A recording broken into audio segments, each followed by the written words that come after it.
sa pagbabago. Awa na ang bayan ko sa magnanakaw na tao.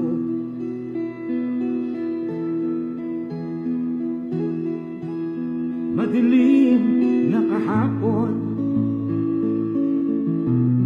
ikaw ang mag-aahon. Sa piling mo, Digong, mawawala ang korupsyon.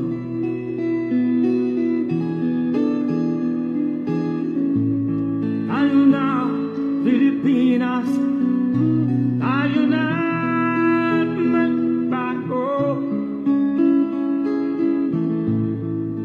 Hawat kamay tayo para sa pag-asenso.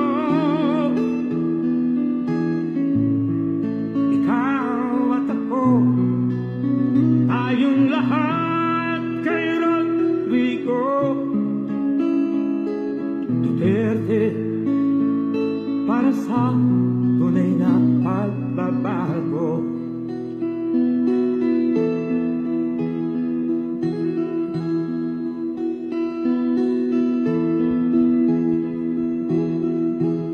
Masdan mo ang paligid, alam ang mga krimen, rape, droga at mga nakawan. Ladies and gentlemen, President Rodrigo Roa Duterte of the Republic of the Philippines. Pilipinas, tayo na magbago. Hawat kamay tayo para sa pag-asenso. Ikaw at ako, tayong lahat kay Rodrigo Duterte, para sa tunay na pagbabago. Why am I here? I am here because I love my country and I love the people of the Philippines. Ikaw at ako, tayong lahat kay Rodrigo Duterte, para sa tunay na pagbabago.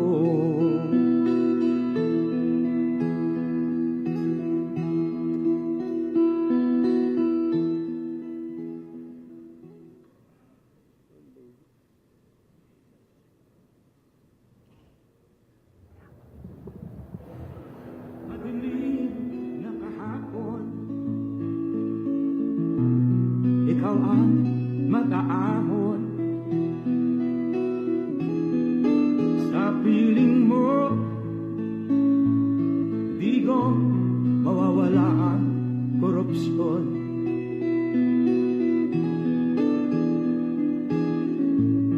Tayo na, Pilipinas, tayo na magbago. Hawat kamay tayo para sa pag-asenso. Ikaw at ako, tayong lahat kay Rodrigo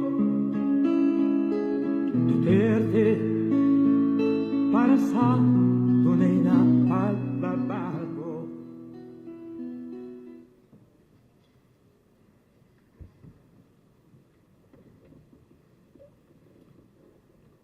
On the part of the Senate, the joint session is called to order. On the part of the House of Representatives, the joint session is called to order. Please rise for the singing of the Philippine National Anthem to be led by Ms. Mona Lisa Mangilin.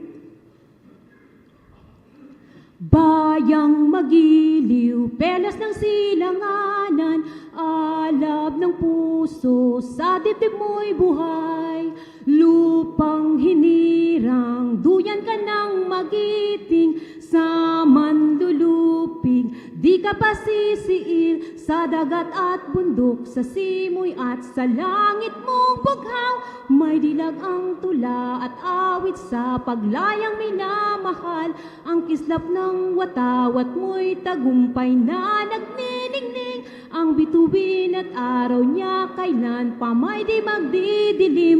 Lupa ng araw ng luwalhati at pagsinta, buhay ay langit sa piling mo. Aming ligaya na pag may mga api ang mamatay ng dahil sa'yo. Please remain standing for the nation's prayer.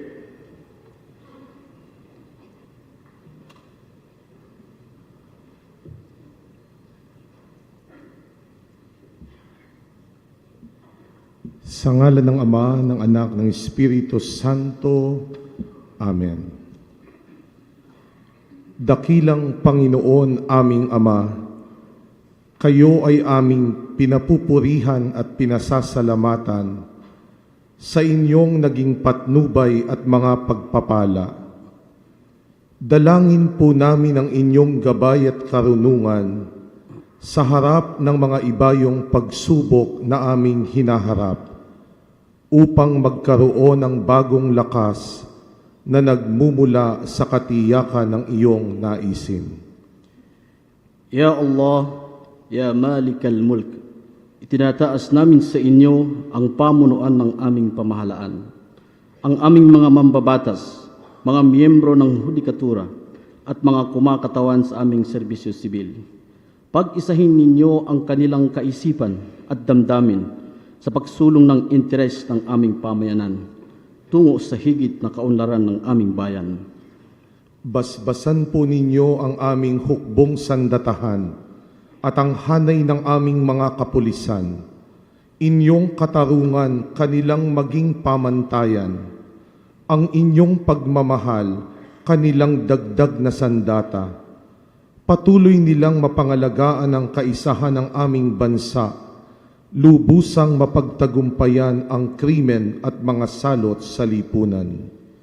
Ya Allah, Ya Azza wa Jal, mamayani sa aming mga kababayan sa lungsod ng Marawi at Mindanao ang diwa ng inyong malasakit at pagkakaisa. At sa puso ng bawat Pilipino, ang kamalayang kami ay isang lipi. Nagbibigay halaga sa aming mga karapatan, higit lalo sa aming tungkulin at responsibilidad, nakalingain ng isa't isa bilang isang sambayanang Pilipino. Mapagmahal naming Ama, turuan ninyo kaming mapangalagaan ang aming kapaligiran. Ilayo kami sa anumang sakuna, likas man o likha ng tao. Matuto kaming tumalima sa inyong kalooban, nang ang inyong itinakdang kaligtasan at kaluwalhatian ay mapasa aming lahat. Siya nawa.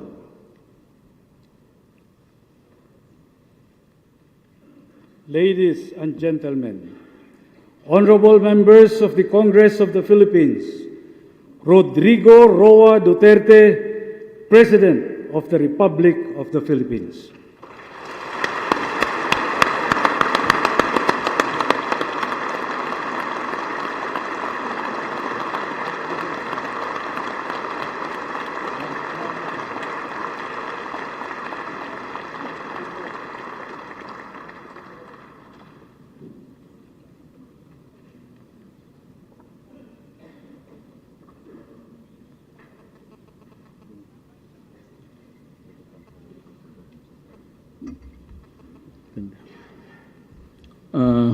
Kindly sit down.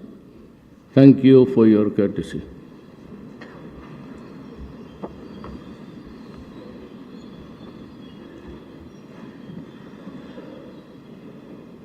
When I was a member of Congress, my seat was over there, near the seat of the lady with the violent, not violent, but rather violet dress, is seated. but I was always absent together with the Speaker and Tony Boy Florendo, who is still absent until today. And that started, nandiyan ba? Sorry.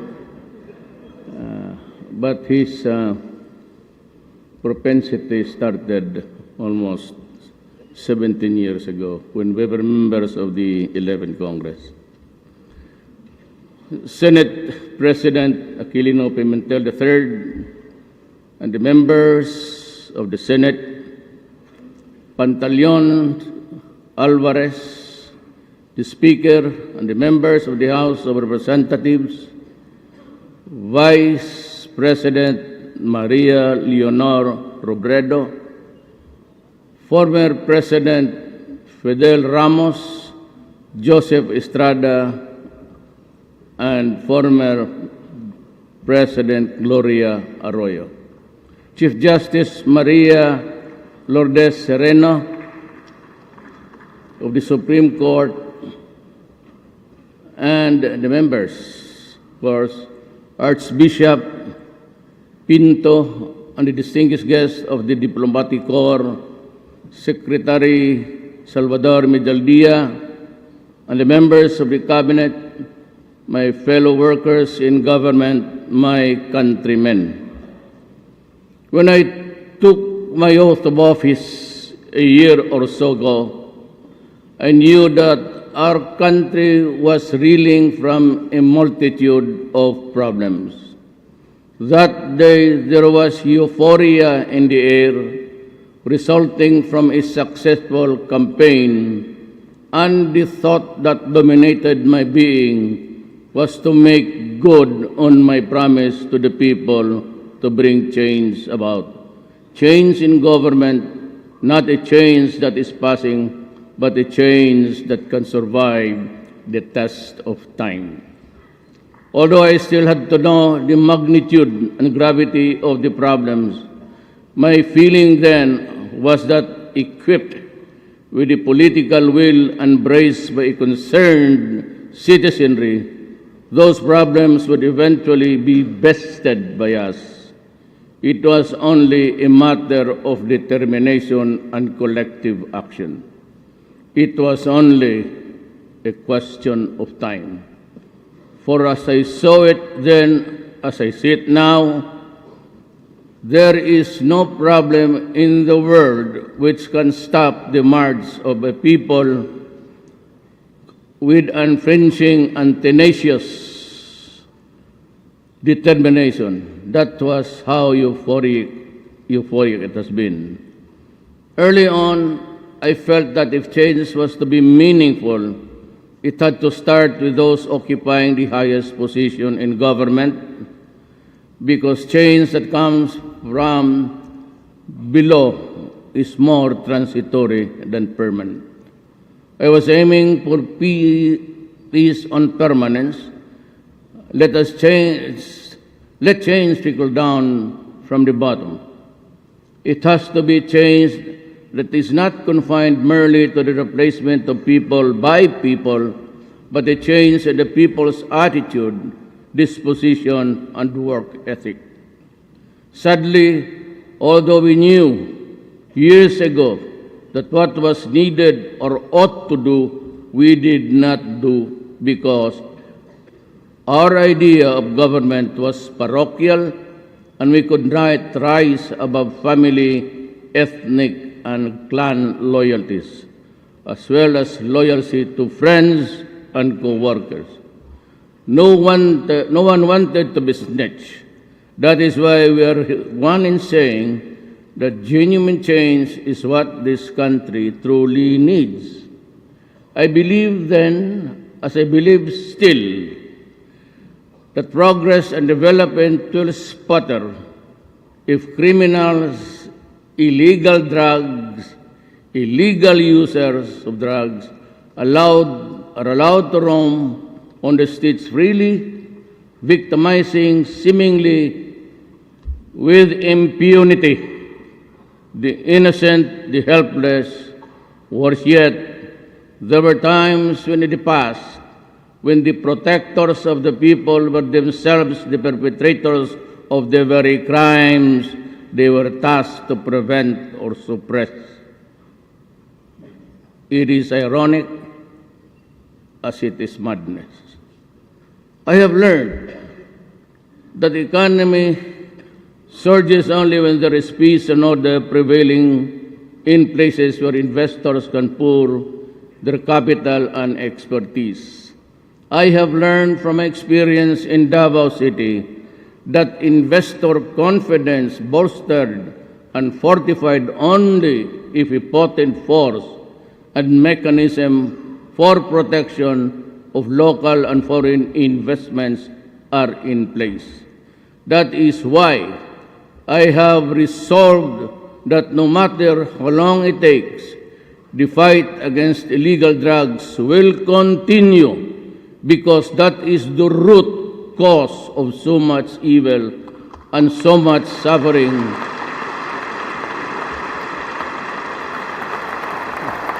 that weakens the social fabric and deters foreign investments from pouring in. The fight will be unremitting as it will be unrelenting. Despite international and local pressures, the fight will not stop until those who deal in it understand that they have to cease, they have to stop, because the alternative are either jail or hell. And I will make sure, very sure, that they will not have the luxury of enjoying the benefits of their greed and madness.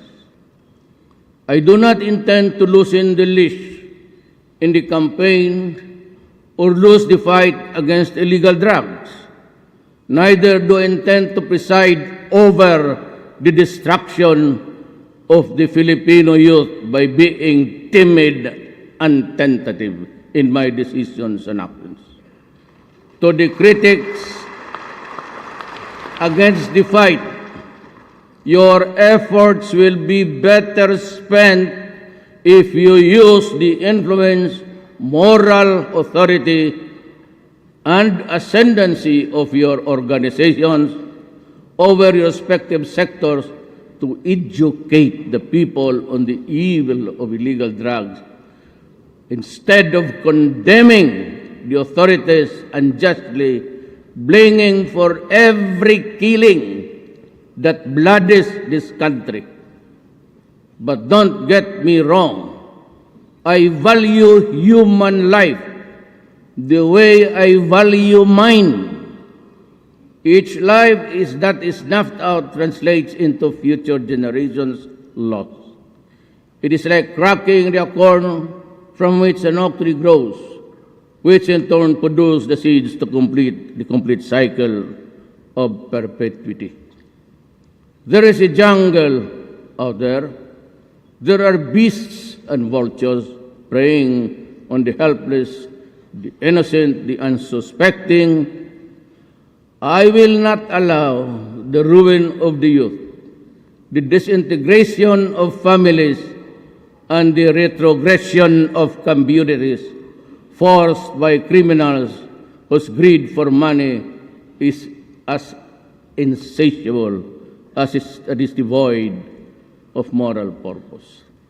Neither will I be mobilized into inaction by the fear that I will commit an act that will expose me to public condemnation or legal prosecution. You harm the children in whose hands the future of this republic is entrusted, and I will hound you to the very gates of hell.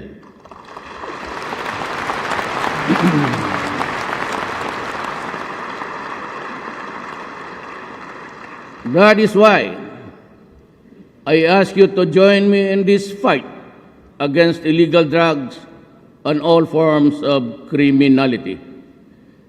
The government equipped with legal authority and you,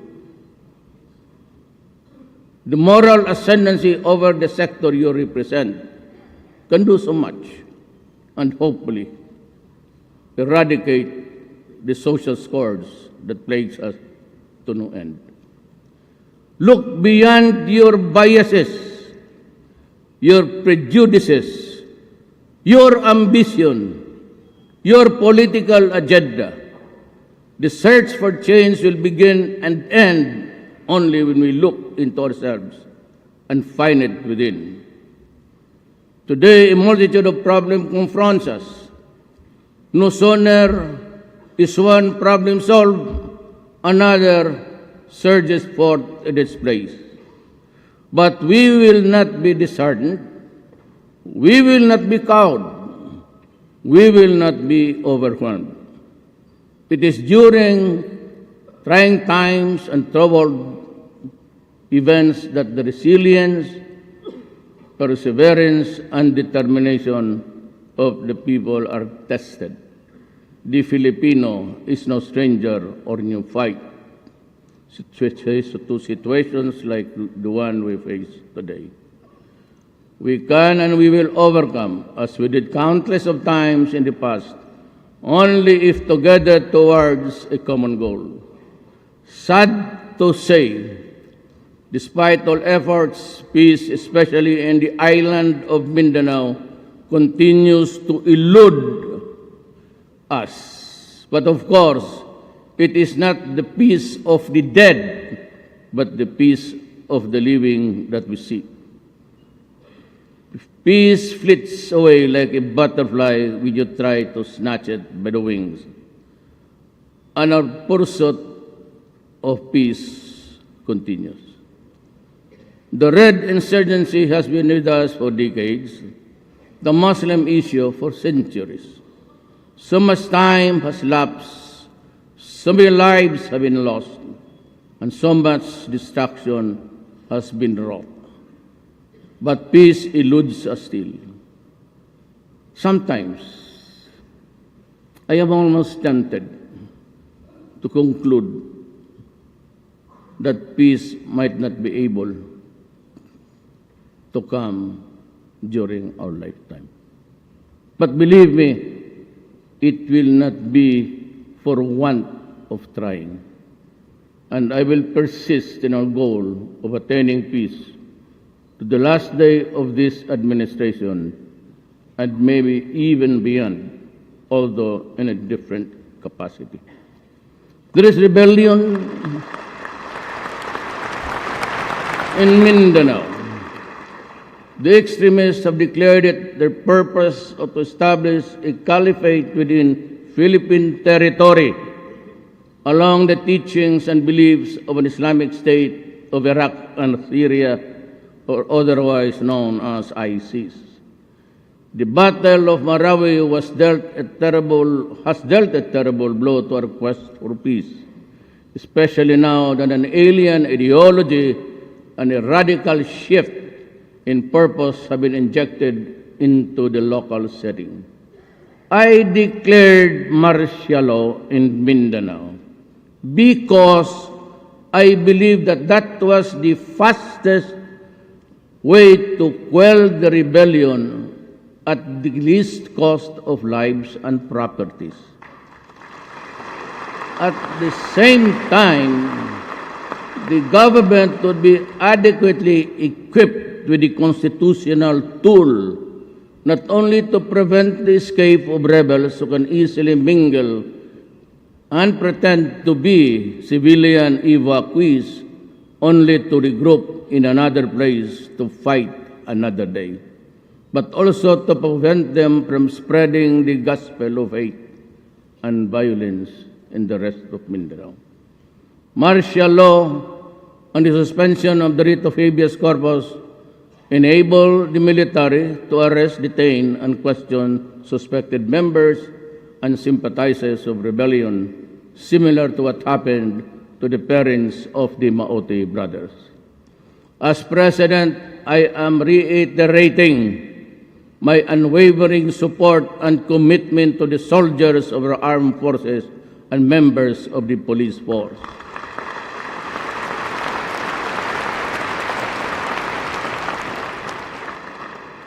Those who are on the ground and in the battlefields, and those who are risking their lives for our country and our democracy, I have your backs. To those who oppose and think that all these are efforts that are out of order, I hold myself, me and me alone, should be responsible. The people of Marawi need help, caught in the crossfire between government troops and Muslim extremists. They have been through hell, and we need to help them rise and move forward. If we cannot provide for the poor and the needy, who are many, then we will not be able to keep from harm the rich, who are few. On the vanguard of our struggle for peace and order are our armed forces and police. They are the silent heroes who risk their lives every day for our country's security. And in recognition of their valor, we have crafted a program to provide them comprehensive social assistance, including financial, should they meet harm in the performance of their duty. For the family left behind by those who fell or are rendered totally disabled in the line of duty, we shall provide shelter, health, care assistance, education, and employment. That is my way of telling our troops, never fear, do your duty, I stand behind you. So does this government and all its agencies.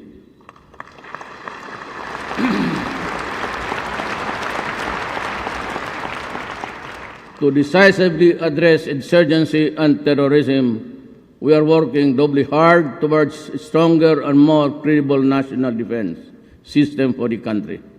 We continue to strengthen the defense capability of the AFP as a deterrence against terrorist, lawless elements, and other threats. My fellow citizens, what I have said so far about events in Marawi and its neighboring environs is only a part of the looming problem, which will cut across all classes and all sectors of society and eventually affect the entire country, from north to south, from east to west. Given the fact that Mindanao supplies a great deal part of our country's requirements, food requirements, I refer to climate change, which could bring drought, long dry spells, affecting food production in Mindanao. Given the fact that Mindanao is unusually warming, I ask all agencies involved in food production to look into this and act accordingly. Also, I am appealing to all our legislators to immediately pass the National Land Use Act, or NALUA, to ensure the rational and sustainable use of our land and our physical resources, given the competing needs of food, security, housing, business, and environmental conservation. Ours is a rich country, world that this country is almost endowed with a gift from God to be utilized for the welfare and the common good. I do not believe that this gift was given to us to be merely viewed or appreciated, but to be extracted from the earth and utilized to make life worth living. That is why I say that it is not enough that we mine this wealth. What is more important is that we convert the raw material thereof into finished products for international and local purposes. That way, it will not only be the few who are the rich, but also the poor who are many who will benefit therefrom. Therefore, I call on our industries, investors, commercial barons, to put up factories and manufacturing establishments right here in the Philippines to process our raw materials into finished products.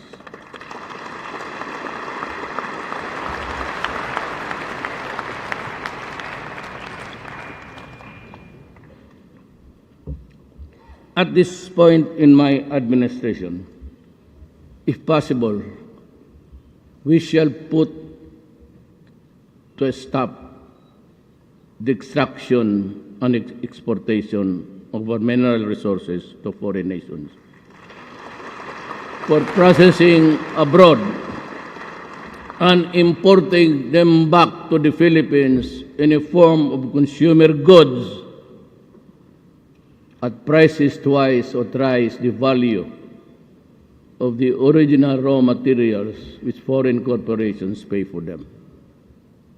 However, in the extraction and utilization of these resources, extreme care must be exercised, that we do not recklessly and needlessly harm the environment.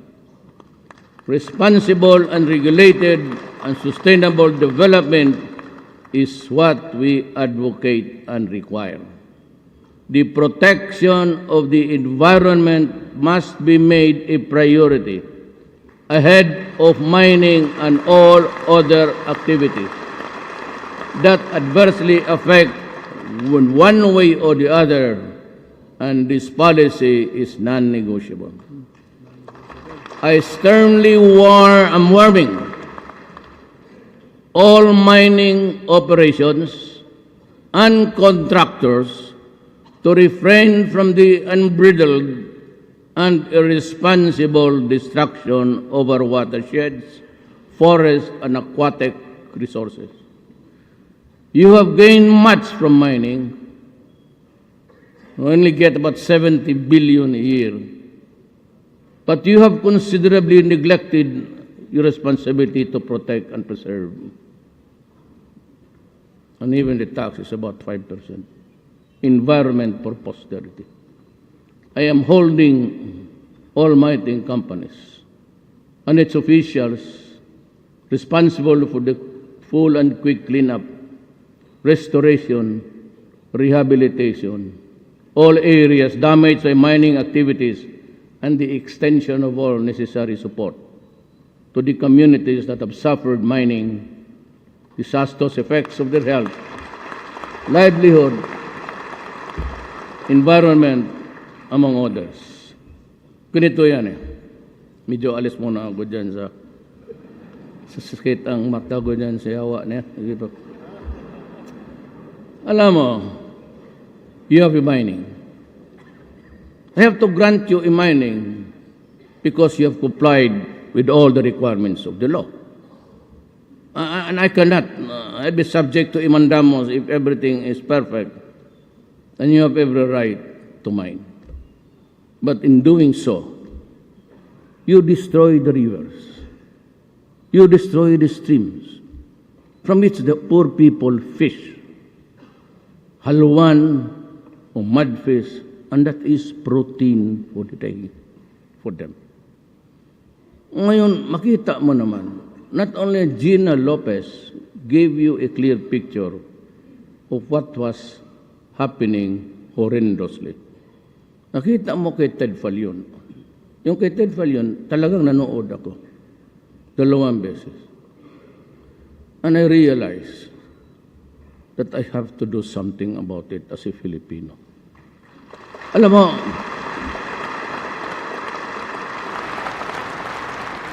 okay na yung mining. Subsidiary ka lang ng isang another giant corporation. Or you are a sister company of a telecommunication.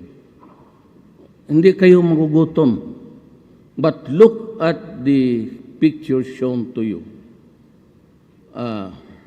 For once, they behave correctly, ang ABS-CBN. Tignan mo yung pelikula ni Ted Filon. I salute him for coming with it.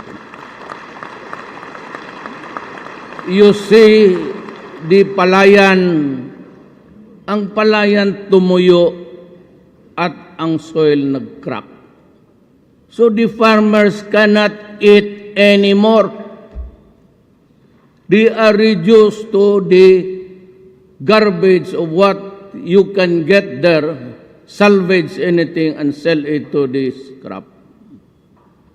Ganun ang nangyari sa Pilipino. Hindi ko kayo kalaban.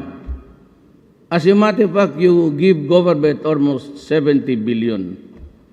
Pero actually, maliit lang yan. Ngayon, nakikita ninyo itong mga palayan na tumutuyo. And the rivers, wala ng isda. The only source of protein. Hindi ka naman pwedeng maghunting. May makita kang eagle dyan, barilin mo, priso ka, pakainin mo yung... So, saan mo try to go out. Sumama tayo, kayo sa akin. And try to see how hard it is for them to survive. Ito ang gusto mo, ganito ang pangyari. Total, sobra-sobra naman yung pera ninyo, address. Totoo lang. Mayor ako, I can look at your corporate earnings, your sister company, I can pierce the corporate identity, kayo rin pala. Aniwid niya sa mga newspaper. When you are not supposed to, pag in newspaper ka, you are supposed to be 100% Filipino. And yet, when you start to pierce their identity, it is pala wholly owned by Americans. Gano'n nangyari yan. Just a matter of piercing the... So, wala masyado ako. ABS, Rappler, kayo ba yan? Have you tried to pierce your identity and it would lead you to America? Do you know that? And yet the Constitution requires you to be 100% media Filipino.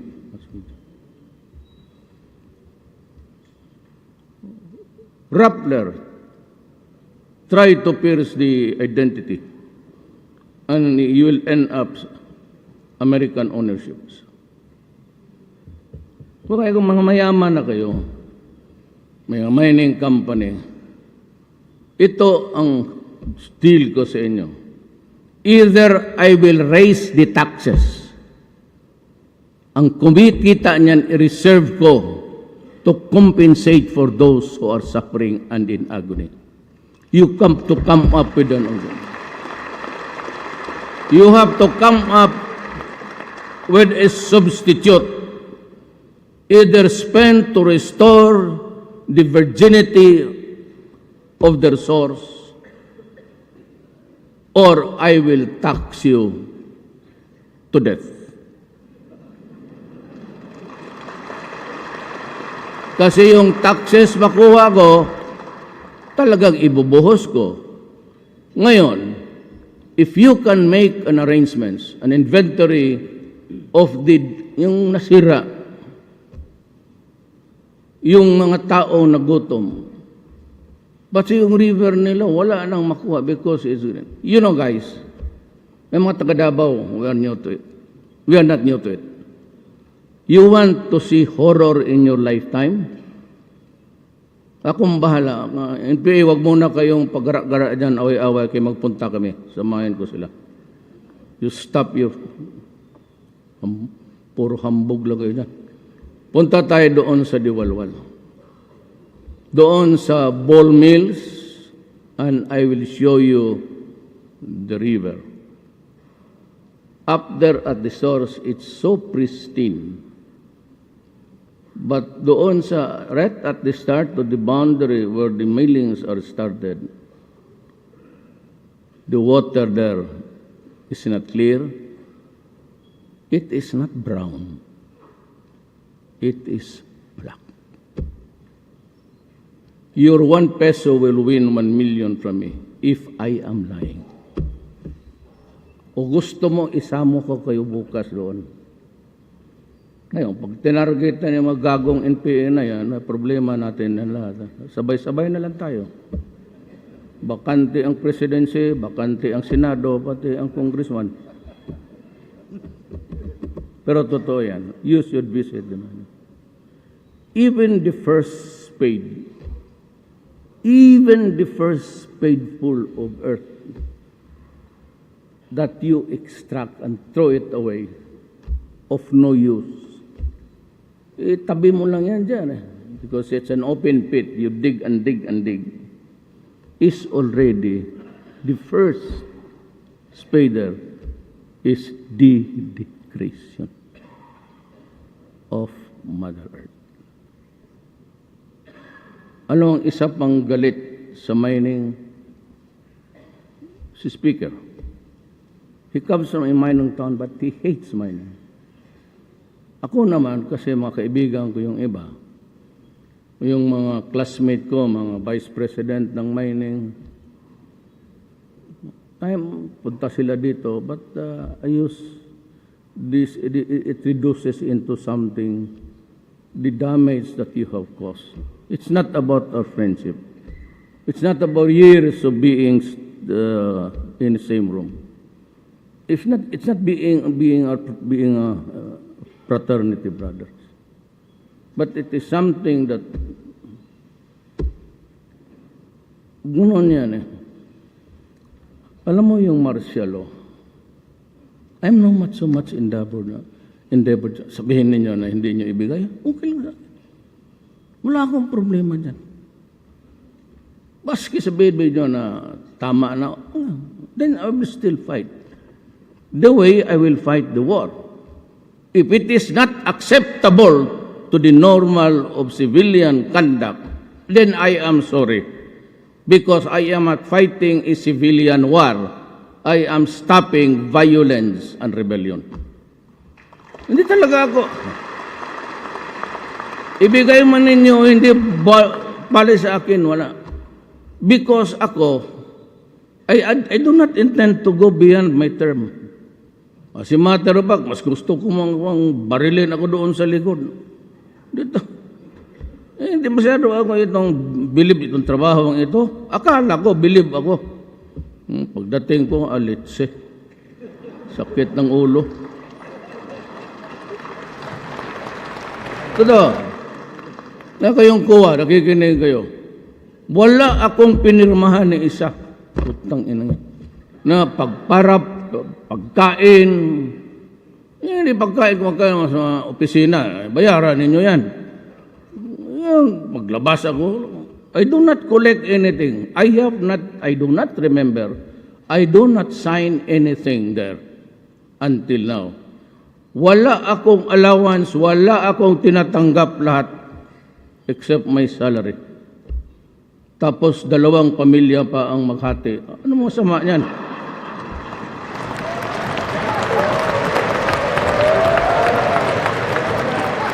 Sige pa yung pagpagpag dyan. Lahat naman tayo. I can count by not even the 2 hands. 1 hand lang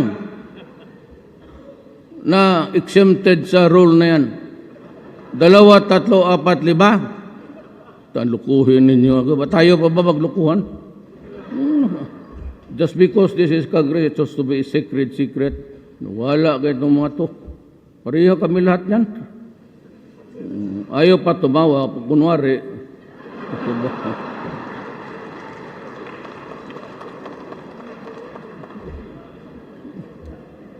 So, I will increase the taxes.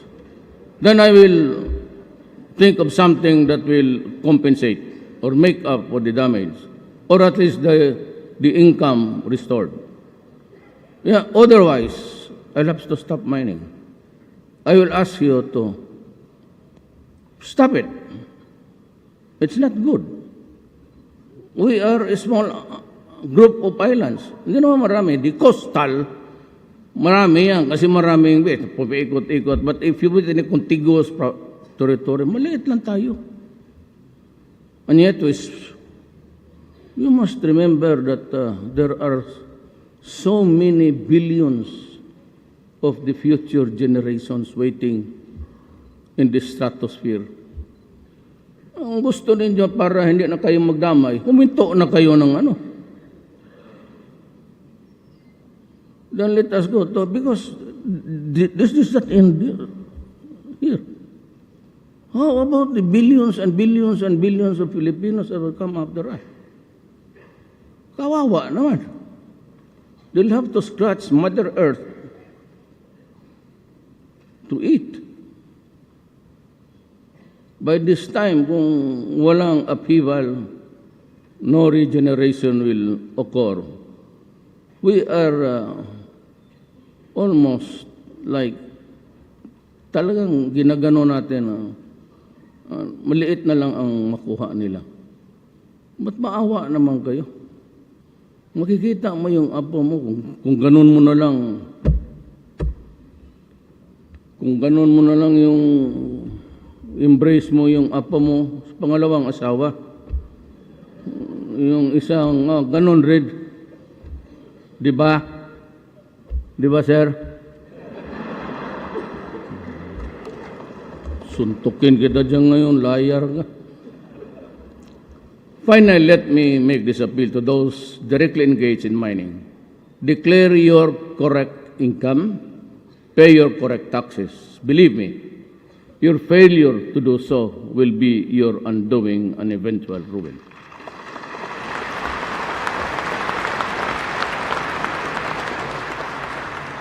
Hindi na ako makatakbo, matanda na ako. I don't think I'll even survive the 5 years. Pero pagka sinabi ko, upakan talaga kita. To our employees and officials, the LGUs tasked with monitoring these mining operations within their territorial jurisdictions, do your job without fear or favor. Absolutely responsible you for any misdeed or failure in the mining entities that do not comply or comply with the guidelines, rules, and regulations governing mining operations and activities within your area of responsibility. I mean it. Do not try to test my resolve. Absolutely, I have nothing to lose except my life. While we can control the acts of man, no one can control to stop and the fury and the rampage of weather, gone wild. When nature fights back, it does so with a vengeance. We have seen that the terrible toll that the super typhoon Yolanda and the succeeding typhoons exacted in terms of human life and property. And we still have to recover from the beating that we got both during and in the aftermath of those mega typhoons. Aside from droughts, tempests, and other problems, taking ship, which according to the OST Philbok, it is no longer just a distant possibility, but a probability earthquakes. The series of damaging quakes in Leyte, Surigao, and nearby provinces and islands attest to this. We were told that it is no longer a question of if, but a matter of when. Thus, we need to act decisively and fast because the threat is huge, real, and imminent. Come to think of it, really. Is there, they say that there is no perfect instrument or human acumen can really predict earthquakes. I hope it will not come. Kasi kung magdating, sabi dito yung big one, I hope it could be just in the mountains and in the rural areas. Because if it's right, sabihin nila, tinatakot nila ang kasi dito in this speech, I reviewed it last night. I am calling both houses of Congress to expeditiously draft a law establishing a new authority or department that is responsive to the prevailing 21st century conditions and empower to best deliver the enhanced disaster resiliency and quick disaster response. While the law is crafted with extreme urgency, we need to undertake immediate action to ensure disaster resiliency and effective response in the greater Manila area, which is our country's seat of governance, center of business, commerce, and academe, disaster resiliency of Metro Manila and the surrounding provinces is a matter of urgent concern. Yan, nandito yung tinatakot nila dito because of the high-rise buildings and ilang tao nakatira dyan. Kung paya ka ito sa isang sinkhole, I mean, if it cracks and it goes down, can we still manage to go up? God, wag ngayon ha, kaya nandito ako. Hintayin mo lang sila dito nag-aaway. I am directing the Cabinet Cluster on Climate Change and Adaptation and Disaster Risk Management to immediately work hand in hand with the concerned LGUs, the private sector, and the affected communities themselves in undertaking disaster measures, antidotes. We will need to act and fast. With the foregoing said, what then is the state of the nation today? I will mince no words, and neither will I window dress this situation. We are in. Let me answer into brief sentences. We are in for trouble because we live in troubled and uncertain times. And I feel that things might get worse before they become better. But like I said, I hope we will cope. We hope and pray. The West Philippine Sea issue and federalism are matters that we have to tackle sooner or later. On the other hand, despite the recent gains in improving the peace and order situation in the country, there is still so much to be desired. And if we are to completely eradicate the menace of illegal drugs, criminality, and corruption, we must do it. I therefore ask Congress to act on all pending legislations to reimpose death penalty on the heinous crimes, especially in the trafficking of illegal drugs. There is a There is a short clip of CNN about people in Massachusetts. Was it there? Yung clip nila nga pinakita. Tinignan, pakitingin na, it's repeated for almost every week ata yung mga short clip. Tingnan mo yung mga tao doon na hinayaan nilang They are there, they live under the bridge. They're getting thin, they're doing nothing. Pag gano'n lang sila, tapos pupos na and they are aplenty there. They do not work, wala. Tapos sabi ng UN, is he here? Are you there, yung UN representative? Na sinabi mo na sabok will not affect the brain. Are you here? Raise your right hand if you're here. Do not worry. I will just do not the word delude us into yung mga ano ninyo na but we know every day that one family rape, dalawa, all are dead. Then you trivialize it with human rights and due process. Okay ako dyan. When you go into an anger, you burst with rage, okay yan. But with so many killings as brutal and as cruel as what happened, if you add human rights and due process, you stink and your mouth smells. If you want to criticize, condemn the act, stop there. But do not give the excuse or do not make it trivial by saying human rights at least must be protected. Yan ang pinakabugok magawa ng isang tao.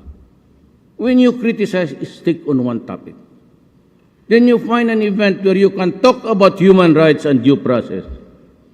But do not talk about it at the same time when there is a carnage and you begin to blabber, talk about human rights. lalong nagagalit ang tao. Ngayon, may namatay, nakala mo sino man. What have you done in the name of human rights? 77, you have the records. You can summon the police. 77 before I became president. All drug-related, 77,000. And you trivialize that with a conference. At saka pumunta dito, ang tatanungin yung nasa prisuhan. Na pinriso dahil just imagine, I challenge you. You want a debate in public? Okay, we'll have it. I will challenge you how also you trivialize the thing by binibigyan ng importansya si dilema. You will all hear, you conducted the investigation. You heard the witnesses. You saw the videos. Is she a credible woman? Can she be a moral person? Hirap yan. Puro kayo drama dyan sa...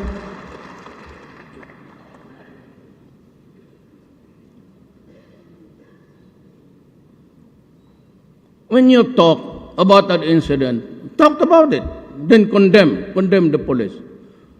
But do not connect it with due process and human rights. Magbuka kang gago sa harap ng Pilipino. You know why I got this rating? I could not be brighter than you. And my work is not more important, or your vocation is not less than mine. But when you talk in public, carry the proper message. Kaya mag-itito kayo, binibombahan kasi ako ninyo ng ganon. Sabihin na ng mga tao, tama yan. Tama yan si Duterte. Kasi nangyayari. Kayo parang fruit samp, ganon-ganon. Pag na may namatay dyan na marami massacre, na rape mga bata, hindi kayo umiimik. Maya-maya pagdating ng mga...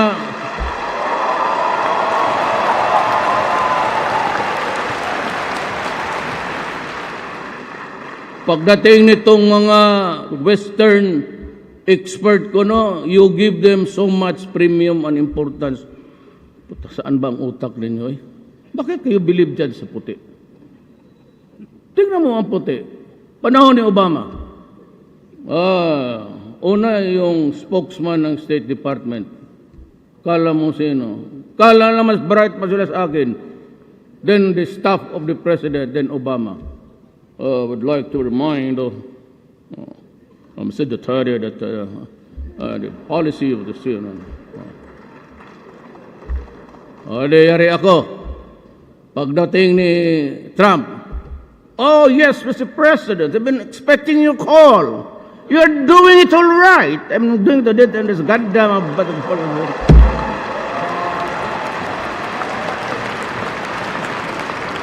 uwi na ako.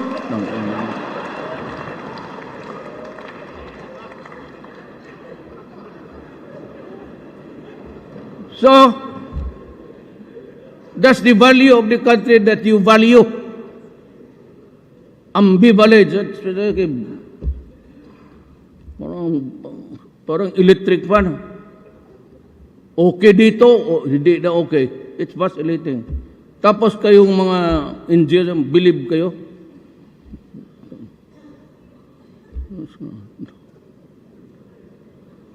Hindi ko talaga maintindihan Pilipino. It takes for an American to say that I'm a son of a bitch. And it takes an American to say, oh, you're great, you're a hero in your country. O saan ako pumunta nito ngayon?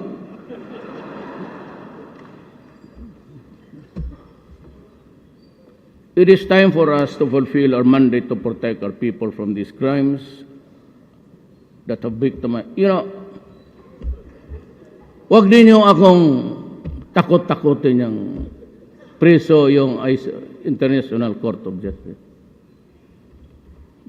Shit, I'm willing to go to prison for the rest of my life. ang importante sa akin, ginawa ko yung gusto ko.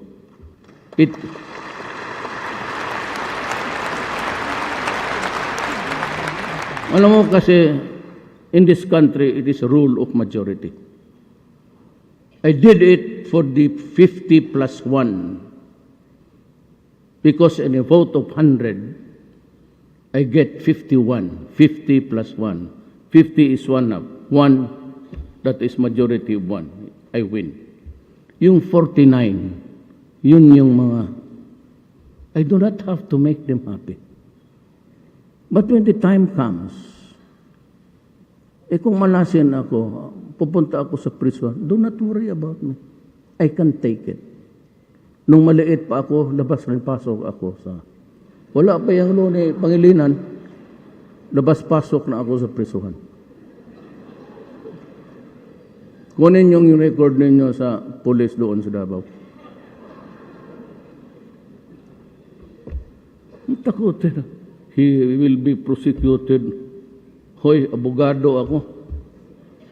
Well, because I will insist.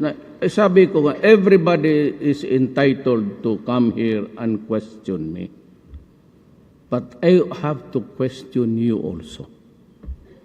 At para magaling, let us make it official. We go to court. We tell the judge that we are hearing by a international body. Can we have it judicially recorded? And I will place them under oath. Mahuli ko matalaga yan sila. May pinatay ako, tama yan. When I was mayor, a little over, for 23 years ako mayor ng Davao. Makita mo ang Davao ngayon. We have been LGUs before. What city is now hitting 9 growth percent? Nandoon pa kami sa Mindanao, binubumba pa kami sa Davao. Davao is 9 growth. Tapos sabihin nyo, ngayon, paano i-9 mo, palabas mo itong 9 ng you're about to hit 6 or sabi nila. Pero pakayaan mo lang ako, mag-abot ito ng 21. The highest in the world.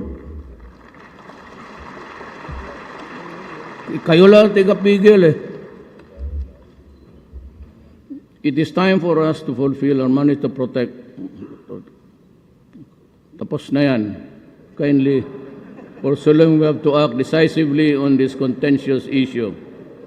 Capital punishment is not only about deterrence, it is also about retribution.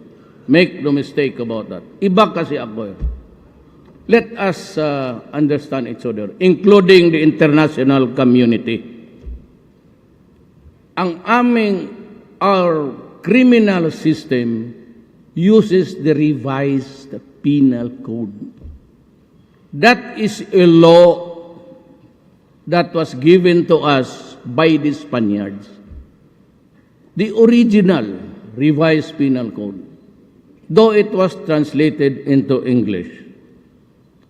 And those, in those about 2 books, 3 books, there are the definition of crimes and the penalties and everything. And the thrust of that revised penal code, ladies and gentlemen, is the essence of retribution. That is why you have penalty. There is also the word positivist theory, that you can nurture a criminal into goodness, provided he goes to prison for 2 years, 3 years. He's released, he's a sex offender. When he goes out, he rapes again, kidnaps another girl, and makes her a hostage for so many years. Ganon kayo eh. Admit it, ganon kayo.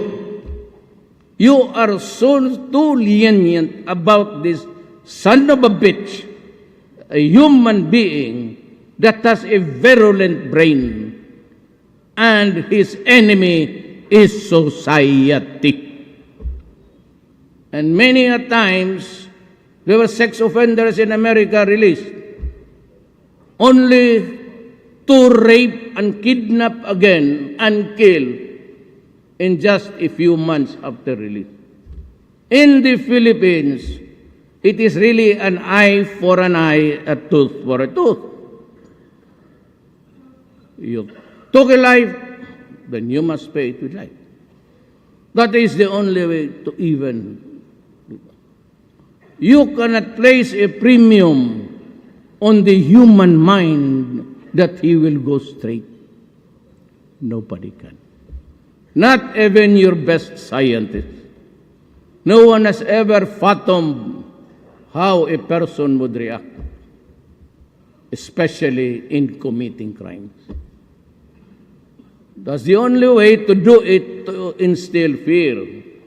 That if you do it, you will die. That's the advantage of criminals and rebels and terrorists. Because they think that you are afraid to die. That's why when I went to Marawi, I was asked by the media, why are you here? I am here because my soldiers are here. And I came here to die also.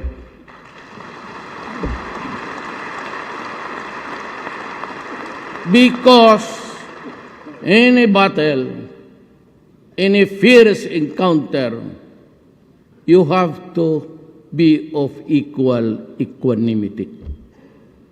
Gusto siyang mamatay, agi gusto ko rin mamatay. Ano sa atin? They say that they use the name of God. In the Christians, we have the same thing. I read the Ecclesiastes 3. What does it say? Even during elections. There is a time to be great and a time for defeat. A time to be in disguise, emblazoned there, and a time to be known as somebody. A time to have money, a time to be hard up. A time to just walk so many kilometers to school, and a time for graduation and being a lawyer. A time to be, I don't know what I am now, but there's always a time.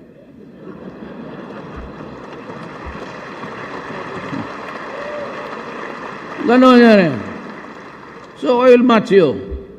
Pag sinabi mo, gusto kong mamatay, anak ka ng dalawa tayo. That's why this bully, I had dinner with them sa bayan. Na itong NDF, because I used to be friends really with the NDF. I was crossing the by ideological borders before. Ako yung nakakapasok sa teritoryo. We were friends really. But times have changed because God placed me here. And I take care of a republic. Ganon. Sabi na doon, bully daw ako. Tarantado pa lang kayo. Talagang bully ako. Utang ina. Talagang bully ako, especially to the enemies of the state. Talagang bully ako.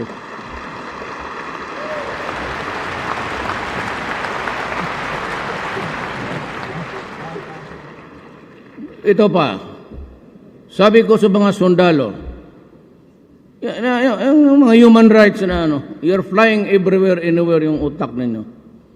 I said, take no prisoners, which is kill them. Which is correct. But you don't listen to my speech. This media, lalo na itong mga EBS, kunin lang yung kill them.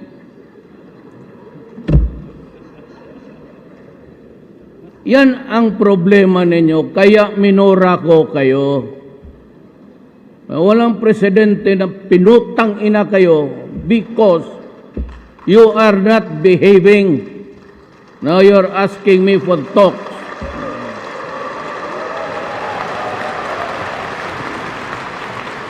When you publish in the newspaper or quote us in media, itong mga reporters would only quote, kill them.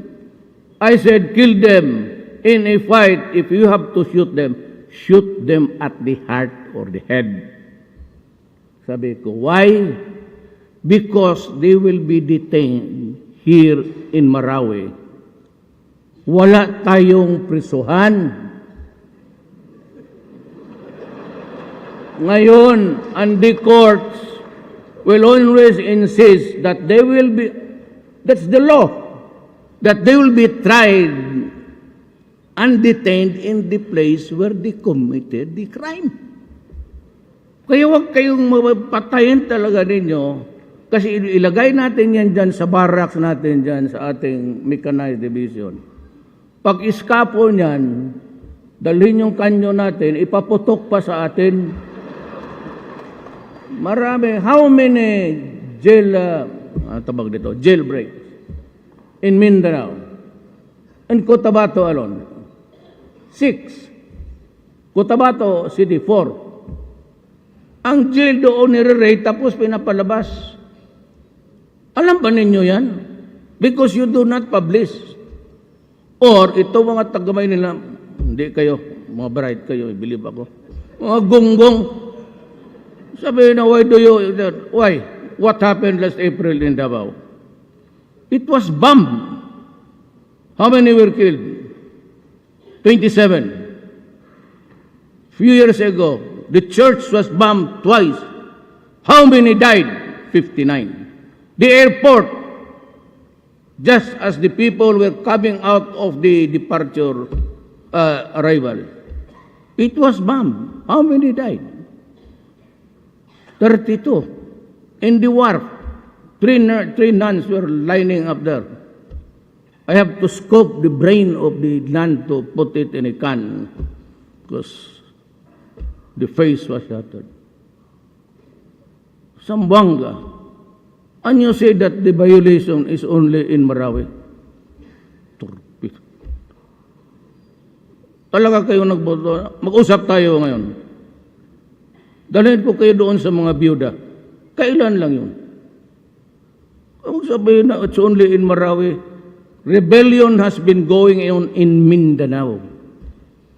Walang pinasanto doon. Hindi lang nyo binabasa ng gusto. Kasi it's very porous. Kung separate islands yan, baby. Kung separate yan, very porous, they can go. And Mindanao, this is not to... The Moro has nothing to do it. Pareho tayo. Pareho tayo Maranao. So, just shut up. Huwag kayong ito ang totoo. Maraming Muslim sa Mindanao, lahat sa Abra mayroon. In this fight, why do you think the Moro would side? Kung patayan, they will side with government? Kung ako ngayon, kung nakatira ako, hindi kami umalis ng, dinalang nanay ko sa labas. I will be a resident of Marawi. What do you think will be my sentiment? Solo, Davao, puro Muslim ang clubs yan. There are clubs. Parang baryo-baryo. Pag nagsentimento ang putukan, magputok yan sabay-sabay. Another thing I'll talk it about in the conference. Sumobra itong left. Magawa ka ng bahay, nakawin. Sabi ko ng sundalo, do not force this. I will just build yours. Bigay mo na lang. And may project ngayon, gusto na naman nilang kumatin. Do not commit that mistake. Here and I will tell you, including the Congress of the Republic of the Philippines. You do anarchy, I will order the soldiers and the police to shoot. Even if I have to bury 1,000 Filipino. Huwag ninyo akong ganunin. Either let us understand this beginning today. Either we have laws in this country or we do not. We enforce the laws against the minors and the rich, but I will also enforce laws against anarchy, disturbance, and create trouble. Kayo rin, natatakot ninyo. Takutin ninyo ako na occupy the streets. Anak ng waiting. You stay there, you ask for 2 days, I will give you 6 months. Huwag kayong umalis dyan. Kainin ninyo pati yung dumi ninyo dyan. Magtakot-takutin mo ang gobyerno. I'm sorry, I've exceeded my time, but kailangan ko sabihin para maintindihan rin na total na nandito na lang rin ako sa media, nakikinig pati lahat. Kayong mga left, I will not talk to you. Why should I?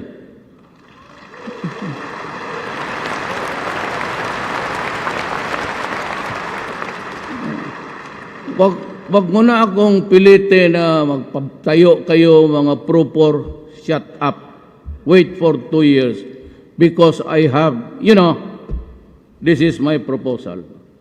I may be totally wrong, and I will accept it, but this is mine. From now on, I will save money for the armed forces of the Philippines. We have lost so much soldiers. And there are thousands already incapacitated to fight. Pati yung pulis ko, araw-araw ninyong inaambos. Pati ang convoy ko, kasi doon ako magsakay, inambos nila. Pati ako ang gagom, pati ako patay na, sabagay, malayo ako doon. Pero convoy ko kasi yun Hindi lang ako doon sa Alam mo, ginamitan nyo ng machine gun. Kaya lang armorized. Kaya yung mga congressman, senador na ayaw ninyong baka may kalaban kayo. Asawa ba ninyo yung katira ninyo ngayon? O inagaw ninyo? Pa-armorize ninyo. Totoo, proven M60. Alright. Si Todrilon, M60 sir. Hindi talaga tumaanas. Pati binara na nila. Nasira na lang yung barang. Hindi talaga nila. And the soldiers inside will order all the time. Minamasinggan na. Hindi tatalab. Kaya gago pati yung convoy ko may ambusin. Hindi nila alam na nakasibat na ako.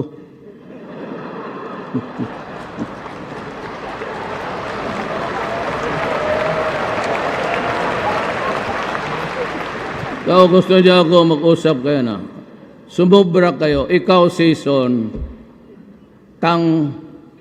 mag-inom ka ng yung orange. Matanda ka na, kayong Pilipinas na kinig, buong Pilipinas, kayong mga bata, kayong mga lumad natives. Ito matatanda na ito, season is sick. May colon cancer. Ang gastos ng Norway, sumurrender na siya. Kasi naging issue sa politika. This government who sponsored those, who provided the good offices, matatalo sa eleksyon dahil sa issue dyan. Kasi pabalik-balik ang mga buang kala mo, mga turista. Wala na ang pinag-usapan. Pagdating dito, gusto ng ganito, gusto ng ganito. Lo mo.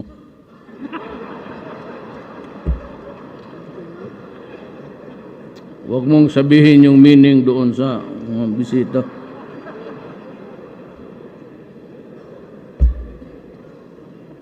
Pura na ko ba? Talagang ako, sir? Masyadong demanding. Hindi naman kayo nanalo ng elections minsan. You cannot even hang on to a barangay. And you keep on killing people. Hindi lang yung mga pulis, pati yung mga civilians na ayaw magsali sa kanila. Kaya sabi ko talaga, buang ka. Ang sinabi ko talaga, pardon po siya, pinutang ina ko talaga siya. The other day sa Davao. Sino tinatakot ninyo? Katanda-tanda na ninyo At lahat tayo mamatay. Kayong mga na iwan dyan sa karsada, mabuti pa umuwi kayo. Wala kayong makuha dyan sa komunista. Do you think that if the ISIS prevails in this country, that you will have a place in their society? You must be awfully stupid. As stupid. Wala kayong makuha. Lahat ay damay.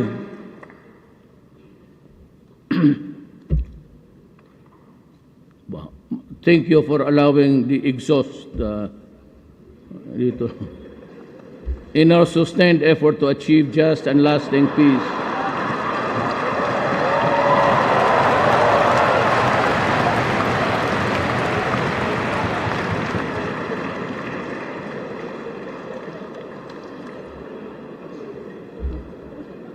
Class, be courteous. So do not make a noise. The visitors are listening. Just and lasting peace. For United Nations, we are pursuing an inclusive peace process in promoting the participation of all stakeholders, including those conflict-affected areas. We took steps to promote inclusiveness in the Bangsamoro Transmission Commission by expanding its membership through Executive Order Number 8, which I signed in November last year, by giving representation to indigenous peoples, women, children, and sultanates, and key stakeholders in the drafting of the Bangsa Basic Law. We ensure a Bangsamoro government that truly reflects the aspirations of our Muslim brothers and sisters as well as our indigenous brethren. We have embarked on various initiatives to advance our national interests in the global community. We pursue good relations with all nations anchored on an independent foreign policy and the basic tenets of sovereign equality, mutual respect, and non-interference. ASEAN independent nation will uphold and promote our national interests in the international community. We will strengthen and seek partnership with those who share our values. We will engage nations with full respect for the rule of law, sovereign equality, and again, non-interference. These are the principles that we are upholding as we advance towards this year for the meeting as the chair of the ASEAN. We have cultivated warmer relations with China through bilateral dialogues and other mechanisms, leading to easing of tensions between the two countries and improved negotiating environment on the West Philippine Sea. At this point, allow me to take a step back in time in 1901.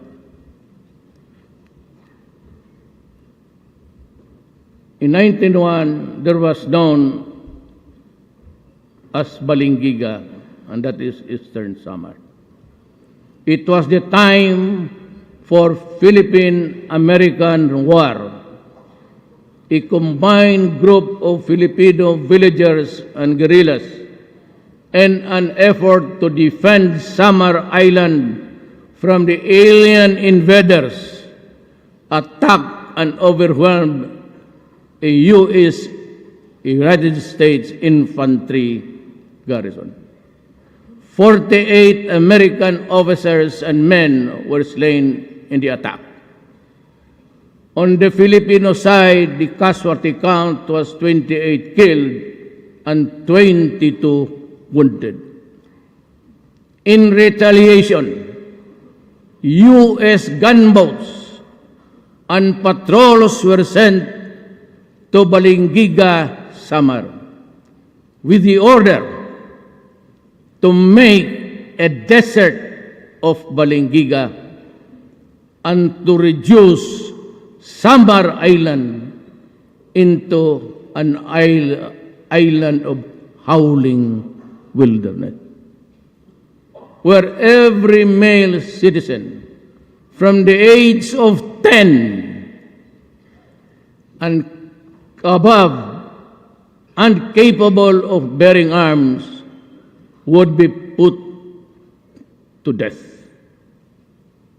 The church bells of Balingiga were seized by Demergans as spoils of war.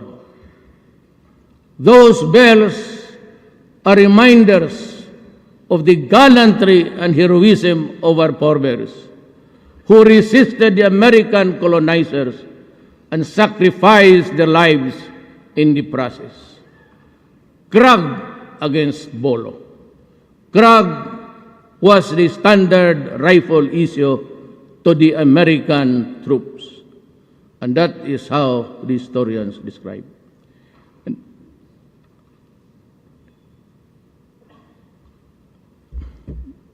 Nauna ka, pababa mo. Baba mo, tapataas yan. Mahirap talaga itong director ka, ikaw pa ang speech.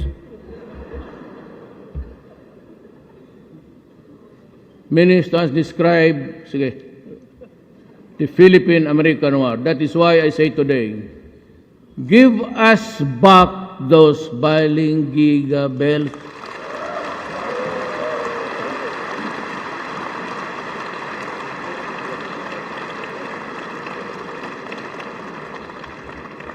They are ours. They belong to the Philippines. They are part of our national heritage.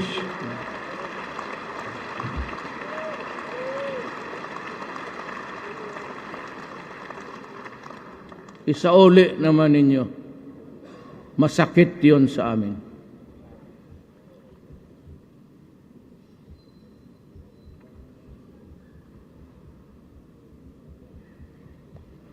We not talk about our overseas Filipinos. They are our heroes. They and their families have sacrificed much for the country. We all know how a large part of our economy comes from their remittances. That is why, to ensure that their rights are protected, I ordered the increase of our assistance to the OFW from 400 million to more than 1 billion. We have been hard at work in securing the rights and welfare of our OFW. A year ago, I also learned government officials and employees that I will never tolerate corruption in my administration, not even a whiff of it. Let the dismissal of several higher-ranking officials whom I myself appointed serve as a warning to all that I will never back down on my commitment to cleanse this government and corporation. In order to bring government services closer to the people, establish hotlines, government centers that receive public concerns. One of which is the hotline 911, which allowed us to receive and immediately respond to emergencies. We also launched hotline 8888, the Citizens Complaint Hotline.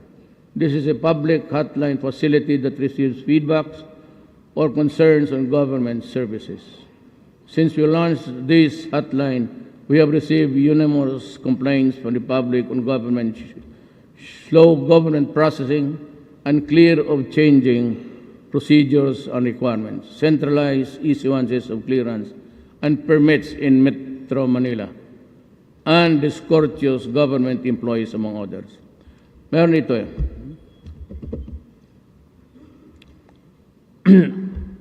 Time and again, yung pagtransact ng ordinaryo, the ordinary people who contract business in government. In the last ASEAN Ministerial Conference, I don't know why Malacan has to, my office has to do some work for all the others, like itong mga barong. It's always that outfit takes care of the attires that will be given to the ministerials, this time to the heads of state. Alam mo, I'd like to address this myself to government. Iyan bang bayaran? Pabalik-balikin ninyo ang tao. I know that because I've been mayor for 22 years. I never allowed it in my city. But dito, alam mo yung mga sastre, dyan sa Paranaque hanggang Cavite, yung mga tiluring dyan, ang negosyo lang yan involved. Boy Scout, teacher's uniform, Girl Scouts, naghahabol yan sila ng mga kontrata. And they are just the stores that you find along the way until Cavite. They group together during times of ganito, may ASEAN, and they look for a person to represent them. This is not no offense intended, but usually they look for beautiful women, young, who would do the talking, arrangement, because it's the reality of life. But the beautiful women gets the attention always. Tapos, pag na-deliver na nila, nasukatan na, pabalik-balikin ninyo. And right there in Malacanang, it happened. So I will fire the lady, whoever was connected with it, as I have fired everybody else. A cabinet member for buying an 18 million truck in Austria. That was not our contract. It was contract of the previous administration. 14 of those 18 million were already delivered. This cabinet member was, I was informed about, and I said his legal office, to stop it. You know what? You can just right ahead. Travel there, sign something for another tranche of delivery. So right there at right in the cabinet meeting, I said, were you able to read the opinion of your own law office? He said no. But Sunny Dominguez was already passing to me yung sa iPhone. So I was reading it while I was talking to him. So, putang ina mo, you're fired. You're lying. And so I fired him. Go out of this office. I do not want to see your face again. Ganon ako ka-stricto. So the cabinet members, and they are here, they're only given noon 1 year, 2 years, 1 month. The directors, makinig kayo sa gobyerno, bantay kayo. Directors, you're only given 15 days. And I do not want directors out of their office. You eat your lunch there. Lahat kayong taga-gobyerno. So that you can resume to work immediately. Now, ito ang deal ko sa public. There is the 8888. I cannot stop corruption and wrongdoings if you do not cooperate. You text me, libre yan, 888. You name the public official. Name his sins in that bulletin, and I will take it from there. Do not be afraid about libel. I will take care of that. Yun ang gawin ninyo. I have to have your help. Hindi kasi kayo wala eh. Lahat. Police, military, lahat. Pati ako. If you think that may nagawa ako ng masama, sabihin ninyo. Do not be afraid. We are all workers of government. Kayo yung employer namin. We get the money from your pocket to our pockets. Kayo nan pa nyo, since when have you heard me talk about government and officials? I always address everybody, workers of government. I seldom mention Malacanang Palace. It is not a palace, it is just a house of wood. So why should I call it a palace? Give me something like the European style. Yeah, I just called it office. Palas-palas ka dyan eh.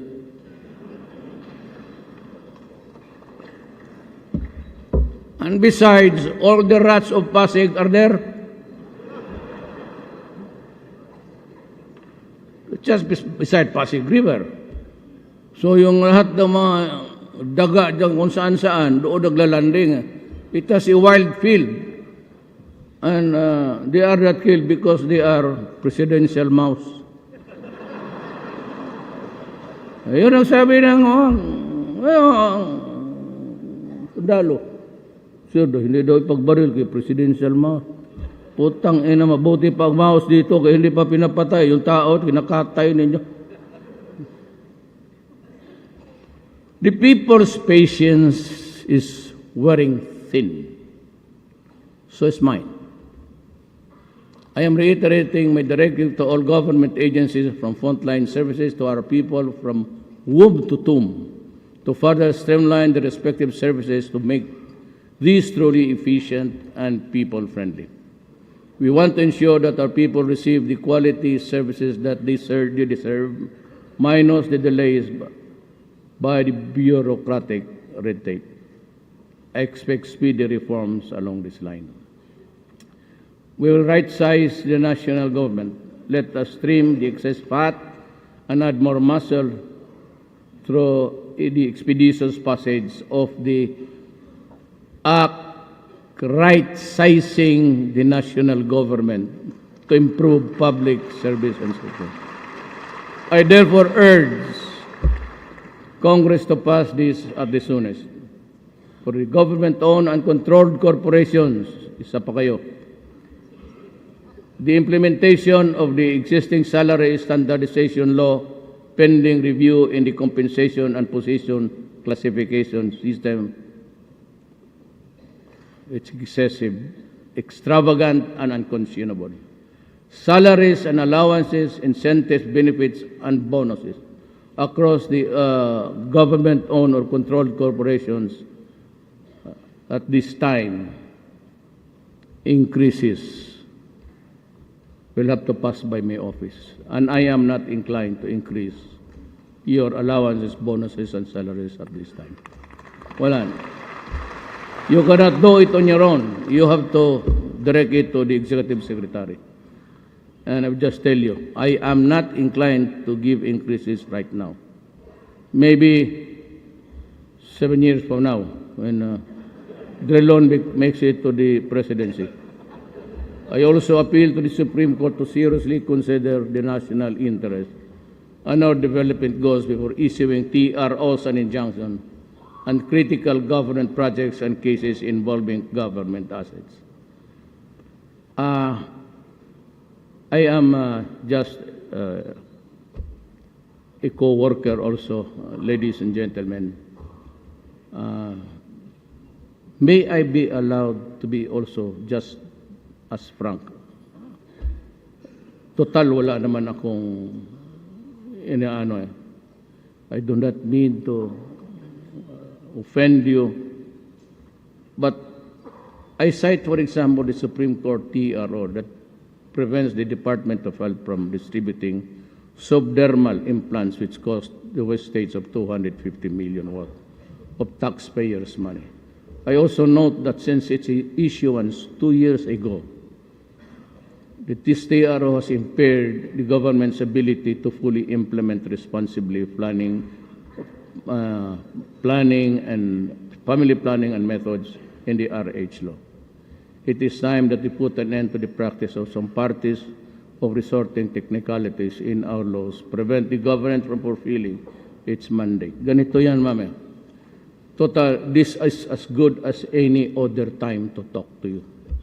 And may I be understood by you. I am sorry to say this. Really, I am. I do not intend to do it. But if we have to talk about government and our sins, which I am not an exception, or our, delays, lahat naman tayo nagkakamali. Ganito yan. Two things. Wala na talaga akong panahon. I'll just say, I don't know if I can make another SONA again in the future. It's not for me to tell. Itong TRO has been the bane of projects. And even konsonghe yung mga Ayala nag-aawa yan. Just to make you understand na hindi lang kayo. Tapos yung TRO na yan would delay the projects. Now, God, and I'm asking Congress, find me a law na kung may bidding naman at it was regular, so dapat ang korte or somebody else should not be messing it up. Because it will delay the projects, which has been the case in the provinces. Alam mo, mag-file yan ng kaso, either it is really the truth, well, the COA will find out, or makihati siya. I will withdraw the case and dissolve the TRO, of course. Then you just give me a few, 10%. Ganon ang ugali ng Pilipino. Kaya yung TRO na yan is the bane of our efficiency. And I really do not know whether, I will not attribute anything, ma'am, sa Supreme Court. Maybe I am at fault, so I am sorry if I misquote or I did not have the complete facts. But itong Congress na ito passed the reproduction law. It was already a law na dapat i-implement because we were really going into a family planning. I am not for abortion. I am not for birth control. But certainly I am for the giving of the freedom to a Filipino family the size ng pamilya niya. How many children would be able to support and send to school?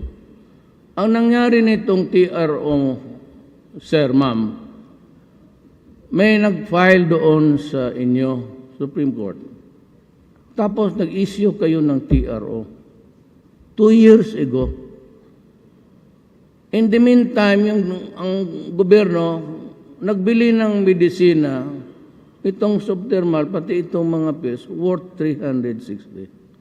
It was not really a reckless purchase. It was in preparation for the implementation of the law. Because hindi naman akalain na mag-TRO, and it has been 2 years. The medicines will expire next month. I told Obial, the health secretary, to find out if there is a nation which would allow it, and i-donate na lang rather than go to waste. Yan ho ang nangyari. I do not blame you. You might have been very busy or something. Wala, ako, I'm just, I am below you actually. Pero, sinasabi ko lang, may isa pa. Huwag na lang itong speech, walang kuha dyan. The bane, isa pa, itong the Congress and tayo sa gobyerno, including the judges and justice, should understand that by this time, yung lowest bid, yun ang nagpo-promote ng graft and corruption sa ating bayan.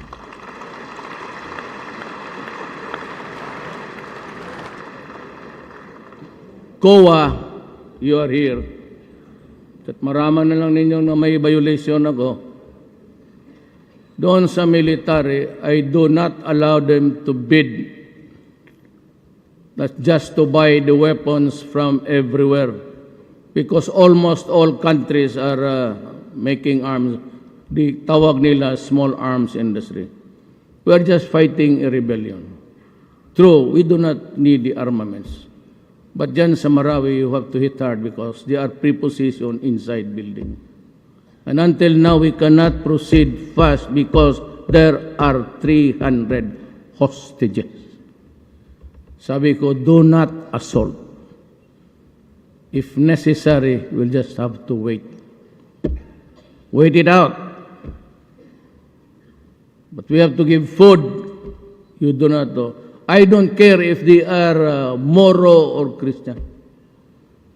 But it's not, we do not have that luxury.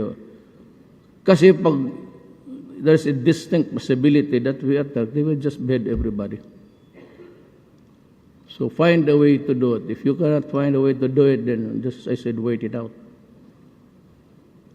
Diyan ang nakatagal. Baka sabihin hindi marunong itong sundalo. Ako yung nagpipigil. Initially sabi ko, Bombay, sir, hindi talaga madala, sir. Every window is occupied, yung high rise. And we were losing because of the snipers. And in the hari, I said, slow down. Hindi ako nagyayabang, when I was in the camp sa Ranao, well, I was being briefed by the military and I was giving the instructions. I heard about 16 pumutok at saka yung bala na wing, wing, wing. Yung mga reporter na doon sa likod ng stage kasi semento yun. We will, if this is the way how we should wait, then we will wait. Unless you can find a solution, somebody here with what's the God, even a horse sense to negotiate for the release of yan. Yung itong isang abalik ko yung Louis Bid. Alam mo ganun yan, Adre. Ang magbabagsak ng Louis Bid yung walang pera. Ang magbabagsak ng Louis Bid, sasabihin niya doon sa magbibigay po ako sa inyo. Kung sino-sino yan mga opisyal. So, Louis Bid, papanaluhin siya. So, with no capital, bibigay siya ng pera. Tapos, lahat bigyan niya. Connected will, lahat. Pagkatapos yan, if it is 100 million project, he has to pay so many guys. Ang naiwan niya 100, out of the 140 million na lang. So, that is the cost of the project. So when I was campaigning for the presidency, I was all over the Philippines. My God, I could see the appropriation. Pero ang airport nila, 3 meters long. So ginawa na lang basketball court. And there is a province here. Hindi kayo. If you look into the records back in time, na puro na complex ang roads dyan. Talagang daan dito, daan doon. Pero pag pumunta taka, isang daan lang. It's only one highway. That is how corruption destroys the nation. Ngayon, last. I have to say this. Kailangan ko sir sabihin, sir. I was elected June 31st. Nag-oath ako. So, July nagpunta na ako sa AFP Medical Center. Nakwento ko na ba ito sa ito? Hindi pa. Tapos sabi ko, quite familiar kasi I signed a lot of nung mayor ko. Sabi ko, may MR ba kayo? Sabi niya, wala sir. Sabi ko, may state-of-the-art ba kayo na x-ray? Sabi niya, wala, sir. Sabi ko, may hyperbaric ba kayo? That's the chamber where you are placed inside. If you suffer events, you are nagdi-deep dive ka. But it is also high pressure that can arrest gangrene, especially those who are extracted from the field of battle about 2 days na, gangrene sets in. So they are placed there. And it can work miracles for a wounded soldier. So, in one upuan, in one setting, you did this. Then I saw the building when I went inside. Yung drainage nila bumabalik. So I said, I'm really surprised. Military men, why would you allow that kind of thing? The dirt is going back to the... How do you expect the sailors the soldiers to get well? Tapos, that's the only building. The oldest. I said, okay, you rehabilitate it, I'll give you a new one in the meantime. But last month, I went to the back of my office, doon sa barracks ng Presidential Guards. So they were groundbreaking for the hospitals of the soldiers. And I asked the soldiers who were there also from Viluna, are you now using the equipments? Alam mo ang sinagot sa akin, sir, tayo-tayo na lang mag-usap, pag nalayan sila. Tayo na wala pa. Hindi pa na-deliver. Sabi ko, if this is the way how you treat our soldiers, and they are dying now, and that machine was ordered a year ago, then a kudeta, a mutiny, is not a surprise to me.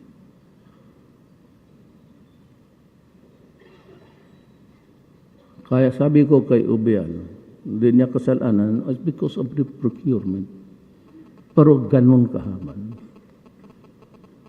Secretary Villar here, Ubial rather. Are you here, Secretary? Change the procedure because I will change you.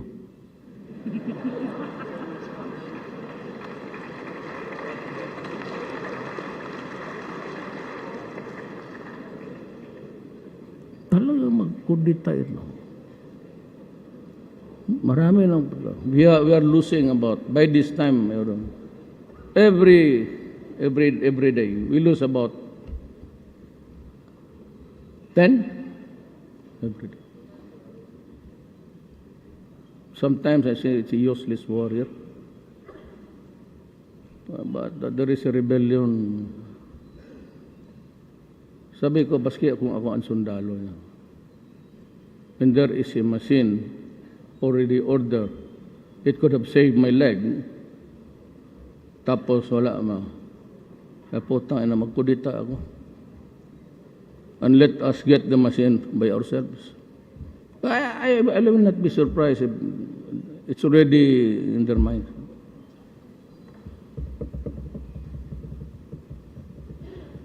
I'd only be too willing to step down.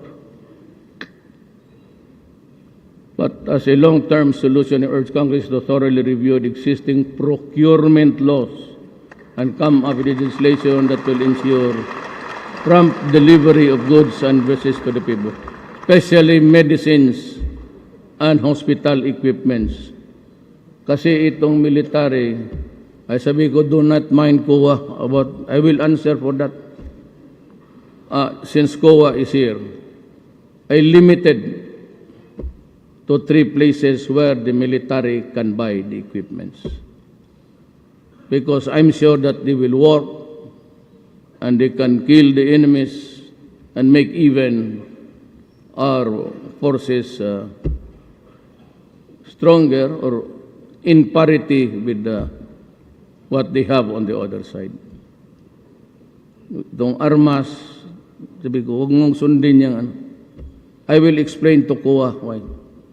Huwag mo akong pababilihin dyan sa mga lugar ng South America, lahat dyan sa mid-European, Eastern European countries are also, there are good ones, but I limited them to especially equipments in listening. Kasi kung magbili ka doon sa iba, nakikinig rin sila, sabay na kayo. 3 na kayo nagkaka-communicate. Tawag sa Bisaya, BRIN. Our laws should support and not impede national development in a speedy and sustainable manner.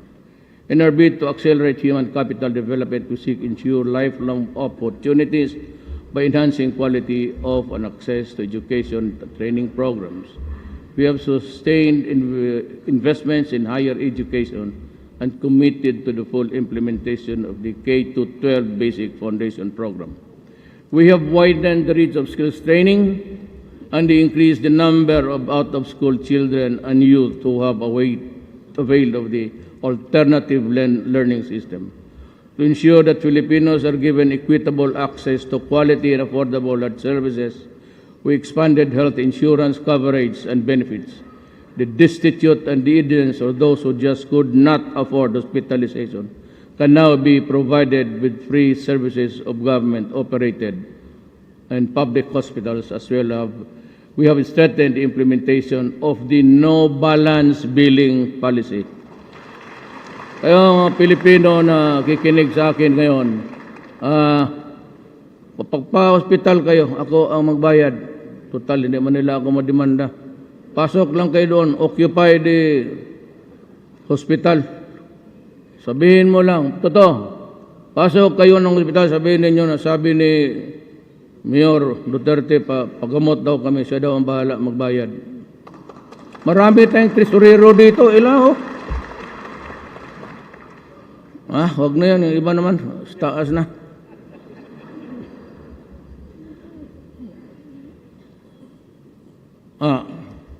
I have signed Executive Order number 26, imposing a ban on smoking in public places to mitigate its consequences. We want to minimize access to tobacco products and provide a more supportive environment for those who are attempting to quit tobacco use. Alam mo bakit? Tanamaan ako ng, di ba ito, I've been very frank with you. I have a Barrett and I have a Berger's disease caused by smoking. So, ang problema niyan, in a survey in the Philippines all over the world, why is it that the women workforce in an office and the men have acquired in equal, almost in parity in numbers, sick of cancer? It was found out because the poor girl has also to inhale your smoke. Kaya pinahan ko sa Davao. In Davao, you cannot see a person there walking with a cigarette. Foreigners, they can argue with you. Say that this is my money, not your money. So then, okay, eat your money. All I will shoot your balls at. Investing in the health sector is never a cost to be endured, but an opportunity to be explored. If we have to embrace the vision of a prosperous Philippines, we have to start putting value to our people's well-being, because the success of every Filipino's pursuit in life, liberty, and happiness directly mirrors the fulfillment of our aspiration as a Filipino. I would like to reiterate my personal and this administration commitment to fully implement the Magna Carta of Women to the Barangay level. Tapos na to. To this effect, executive government units institutionalizing gender and development program services. We are targeting to increase government spending on infrastructure from 5% of the GDP in 2017 to 7% of the GDP by 2022, amounting to a total of 8 to 9 trillion pesos, or 160 to 180 billion dollars. Infrastructure projects.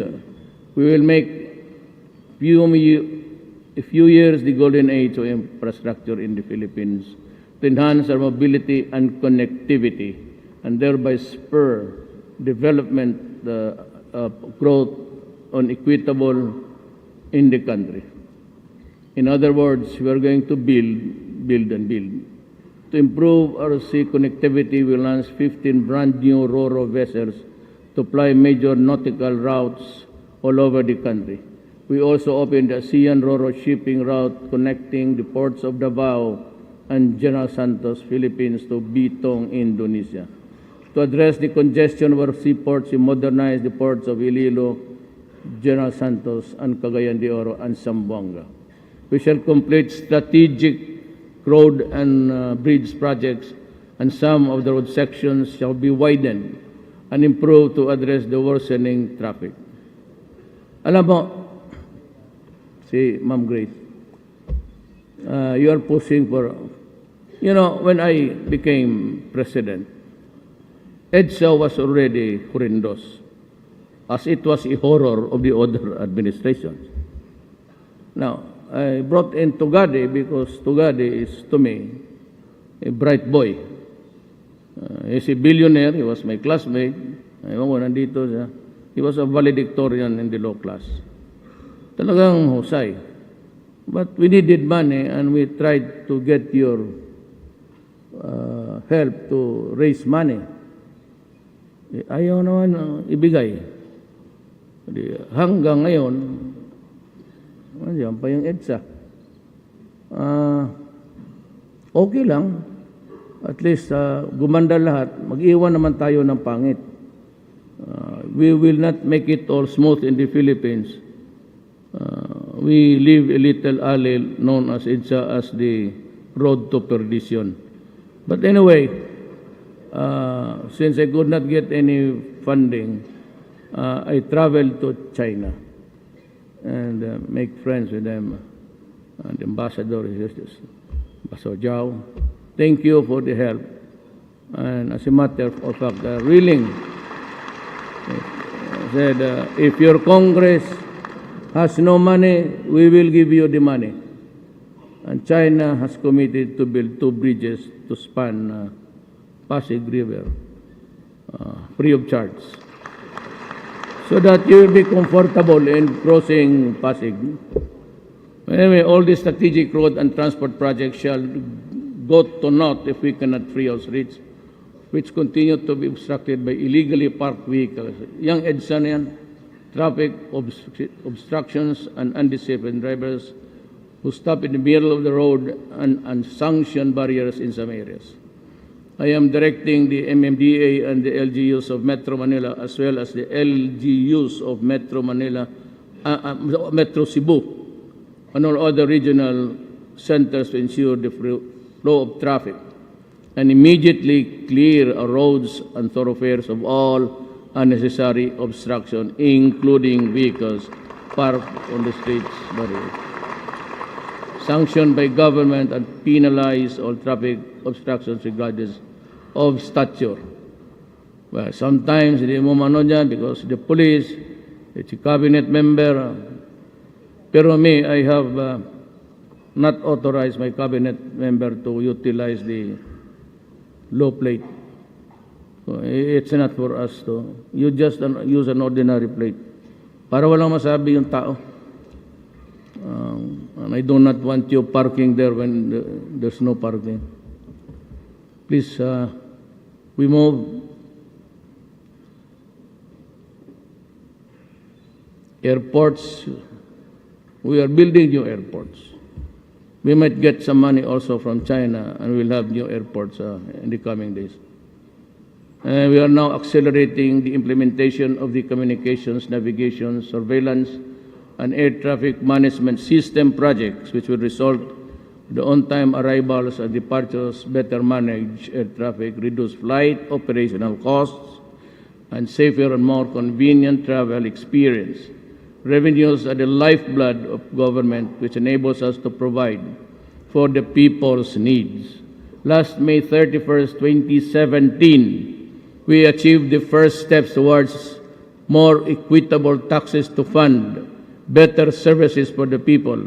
I commend the House of Representatives for heeding my urgent certification to the tax reform by passing the first of the 5 packages of the Comprehensive Tax Reform Program with an overwhelming 246 votes representing almost 9% of the Filipino people. The fate of the tax reform is now in the hands of the Senate. Ano bang gusto ninyong gawin? Magluhod ako niyan? Well, really, I leave it up to you. We're all Filipinos. If you think that's a waste, fine. If you think it's not good, it's okay with me. I can survive. Next. I call on the Senate to support my tax reform in full and to pass it without haste. Ayaw mo nagpakpak. Wala. Pati si ano, wala. They are not clapping, so maybe si Angara ayaw rin mag-clap.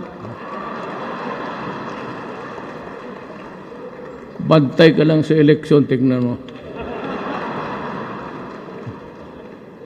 These reforms are designed to be pro-poor, especially when the people understand how the revenues will be spent.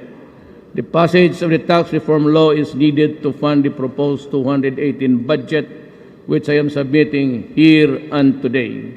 The poor and the vulnerable are at the heart of my tax reform. Your support will ensure that the benefits of the tax reform can be felt immediately by them.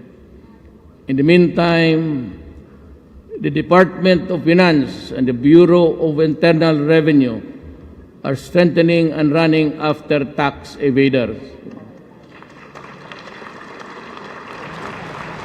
I have directed the Department of Finance and the BIR to accept Mighty Corporation's offer of 25 billion to settle its tax liabilities. After the settlement, Mighty will no longer engage in tobacco business. This will be the biggest tax settlement on record.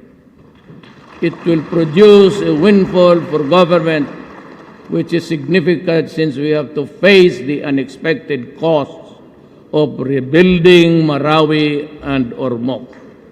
The acceptance of the tax settlement offer does not preclude other criminal charges against the company that the BIR may decide to file. The settlement will allow government to avoid a long battle that, as we saw in the previous years, could take years to resolve. Let this be a lesson to others. This administration will spare no one found cheating the government of its due. We view information and communications technology, or ICT, as an effective medium to implement positive and meaningful changes in our society. To this end, my cabinet approved the National Broadband Plan of 2017 to begin the work to bringing affordable internet access to every community and improving broadband connectivity in the country.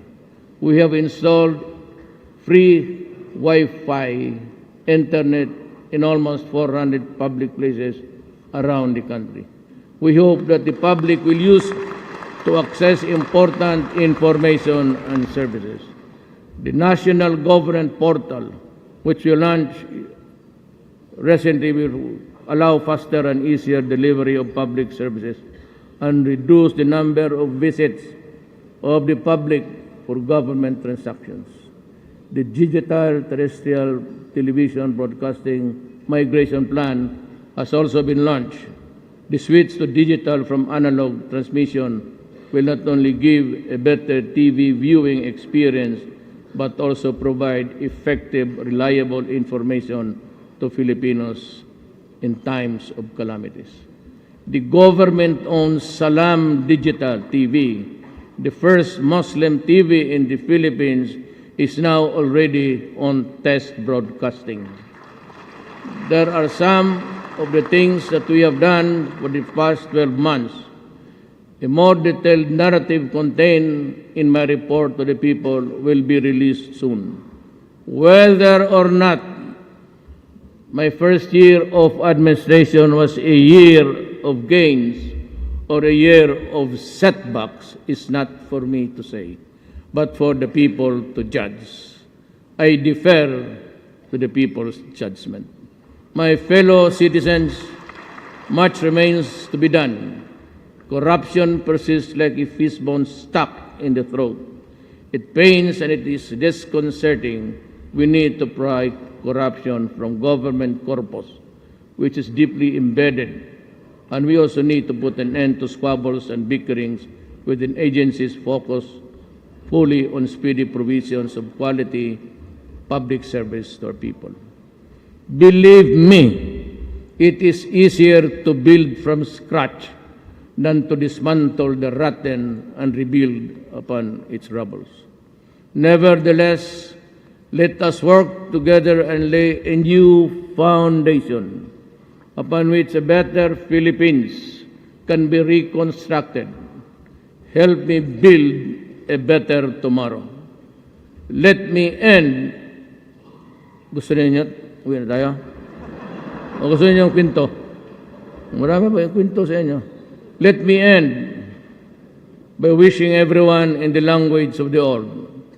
May God keep us forever sheltered in the hollow of his hand. Salamat.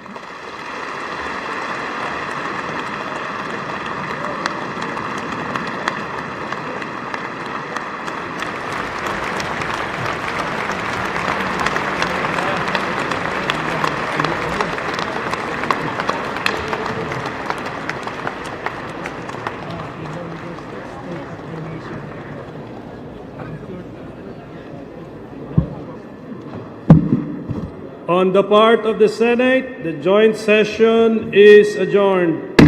On the part of the House of Representatives, the joint session is adjourned. Thank you, sir. Galing.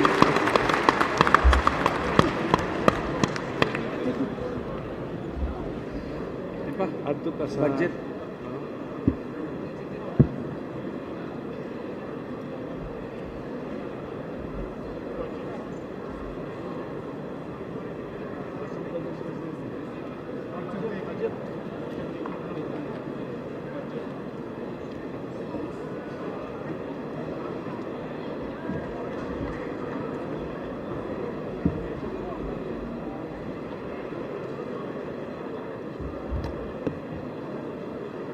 Mr. Senate President, Mr. Speaker, members of the House of Representatives and the Senate, I respectfully endorse and hand to both the Senate and the House of Representatives the budget for the year 2018.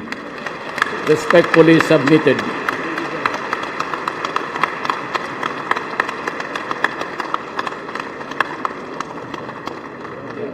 Good. Galing.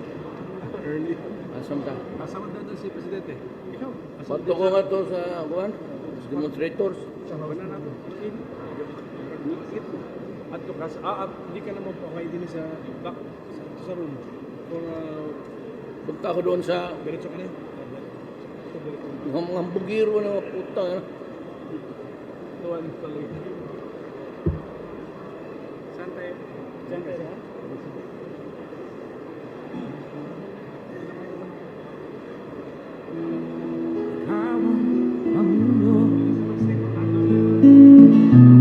Para sa pagbabago, sawa na ang bayan ko sa magnanakaw na tao.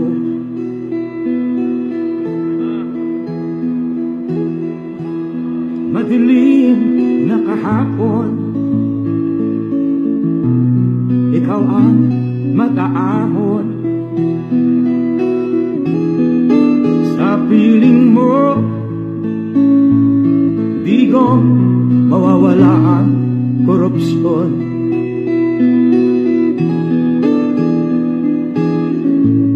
Tayo na, Pilipinas, tayo na magbago.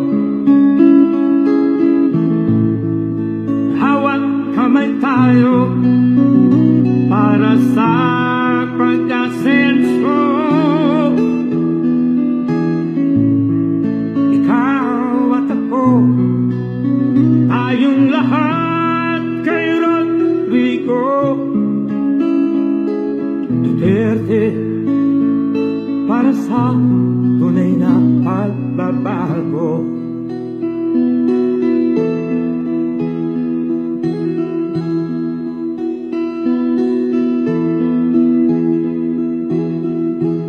Masdan mo ang paligid, alamak mga krimen,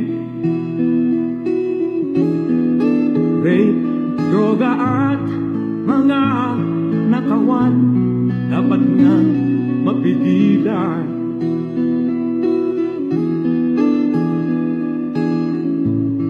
Tayo na, Pilipinas, tayo na magbago. Hawak kamay tayo para sa pagkasenso. Ikaw at ako, tayo Tayong lahat kay Rodrigo Duterte para sa tunay na pagbabago. Why am I here?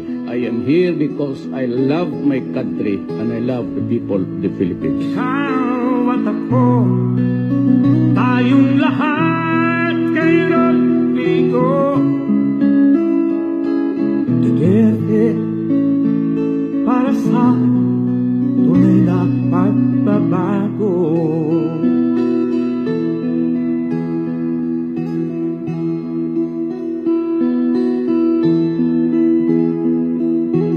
Ang mag-aahon sa piling mo, Digong, mawawala ang korupsyon.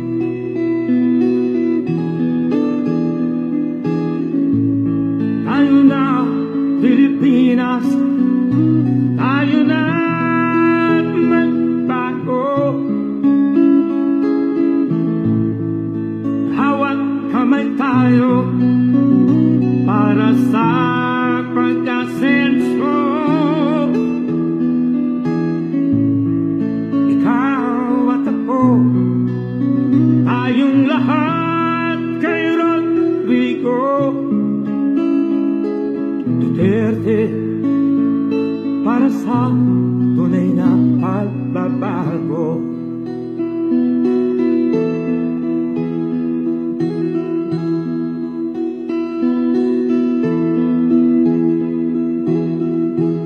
Masdan mo ang paligid, talamak mga krimen, rape, droga at mga nakawan, dapat nga mapigilan.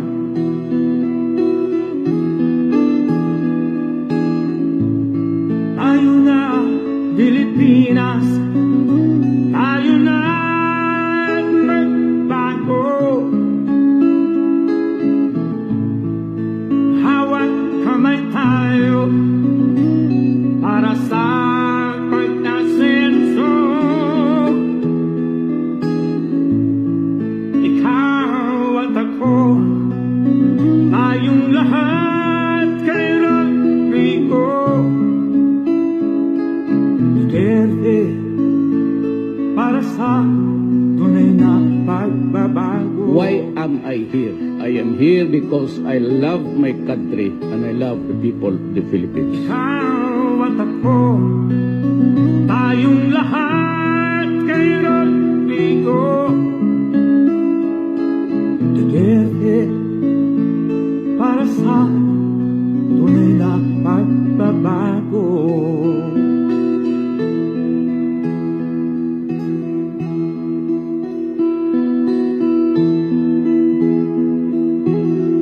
Ahon sa piling mo,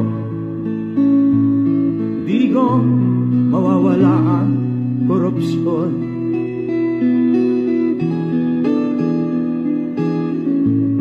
Tayo na, Pilipinas, tayo na magbago. Hawak kamay tayo para sa pagkasenso. Ikaw at ako, tayong lahat kay Rodrigo Duterte para sa tunay na pagbabago.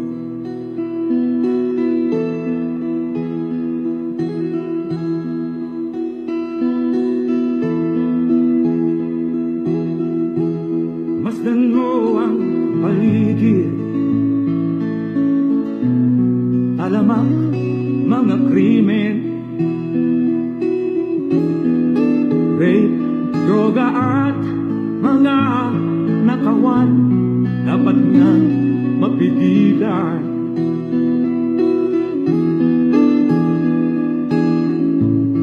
Tayo na, Pilipinas,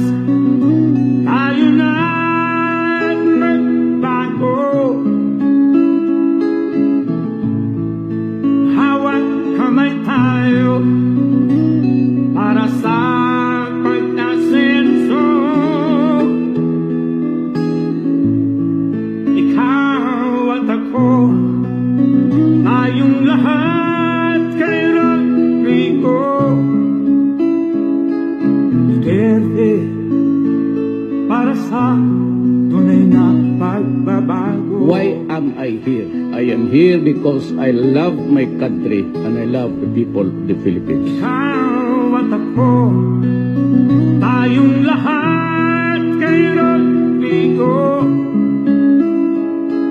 Duterte para sa tunay na pagbabago.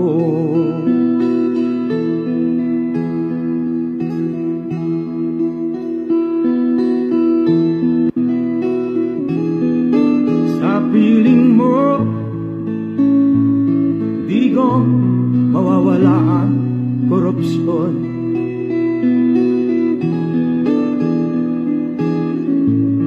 Tayo na, Pilipinas.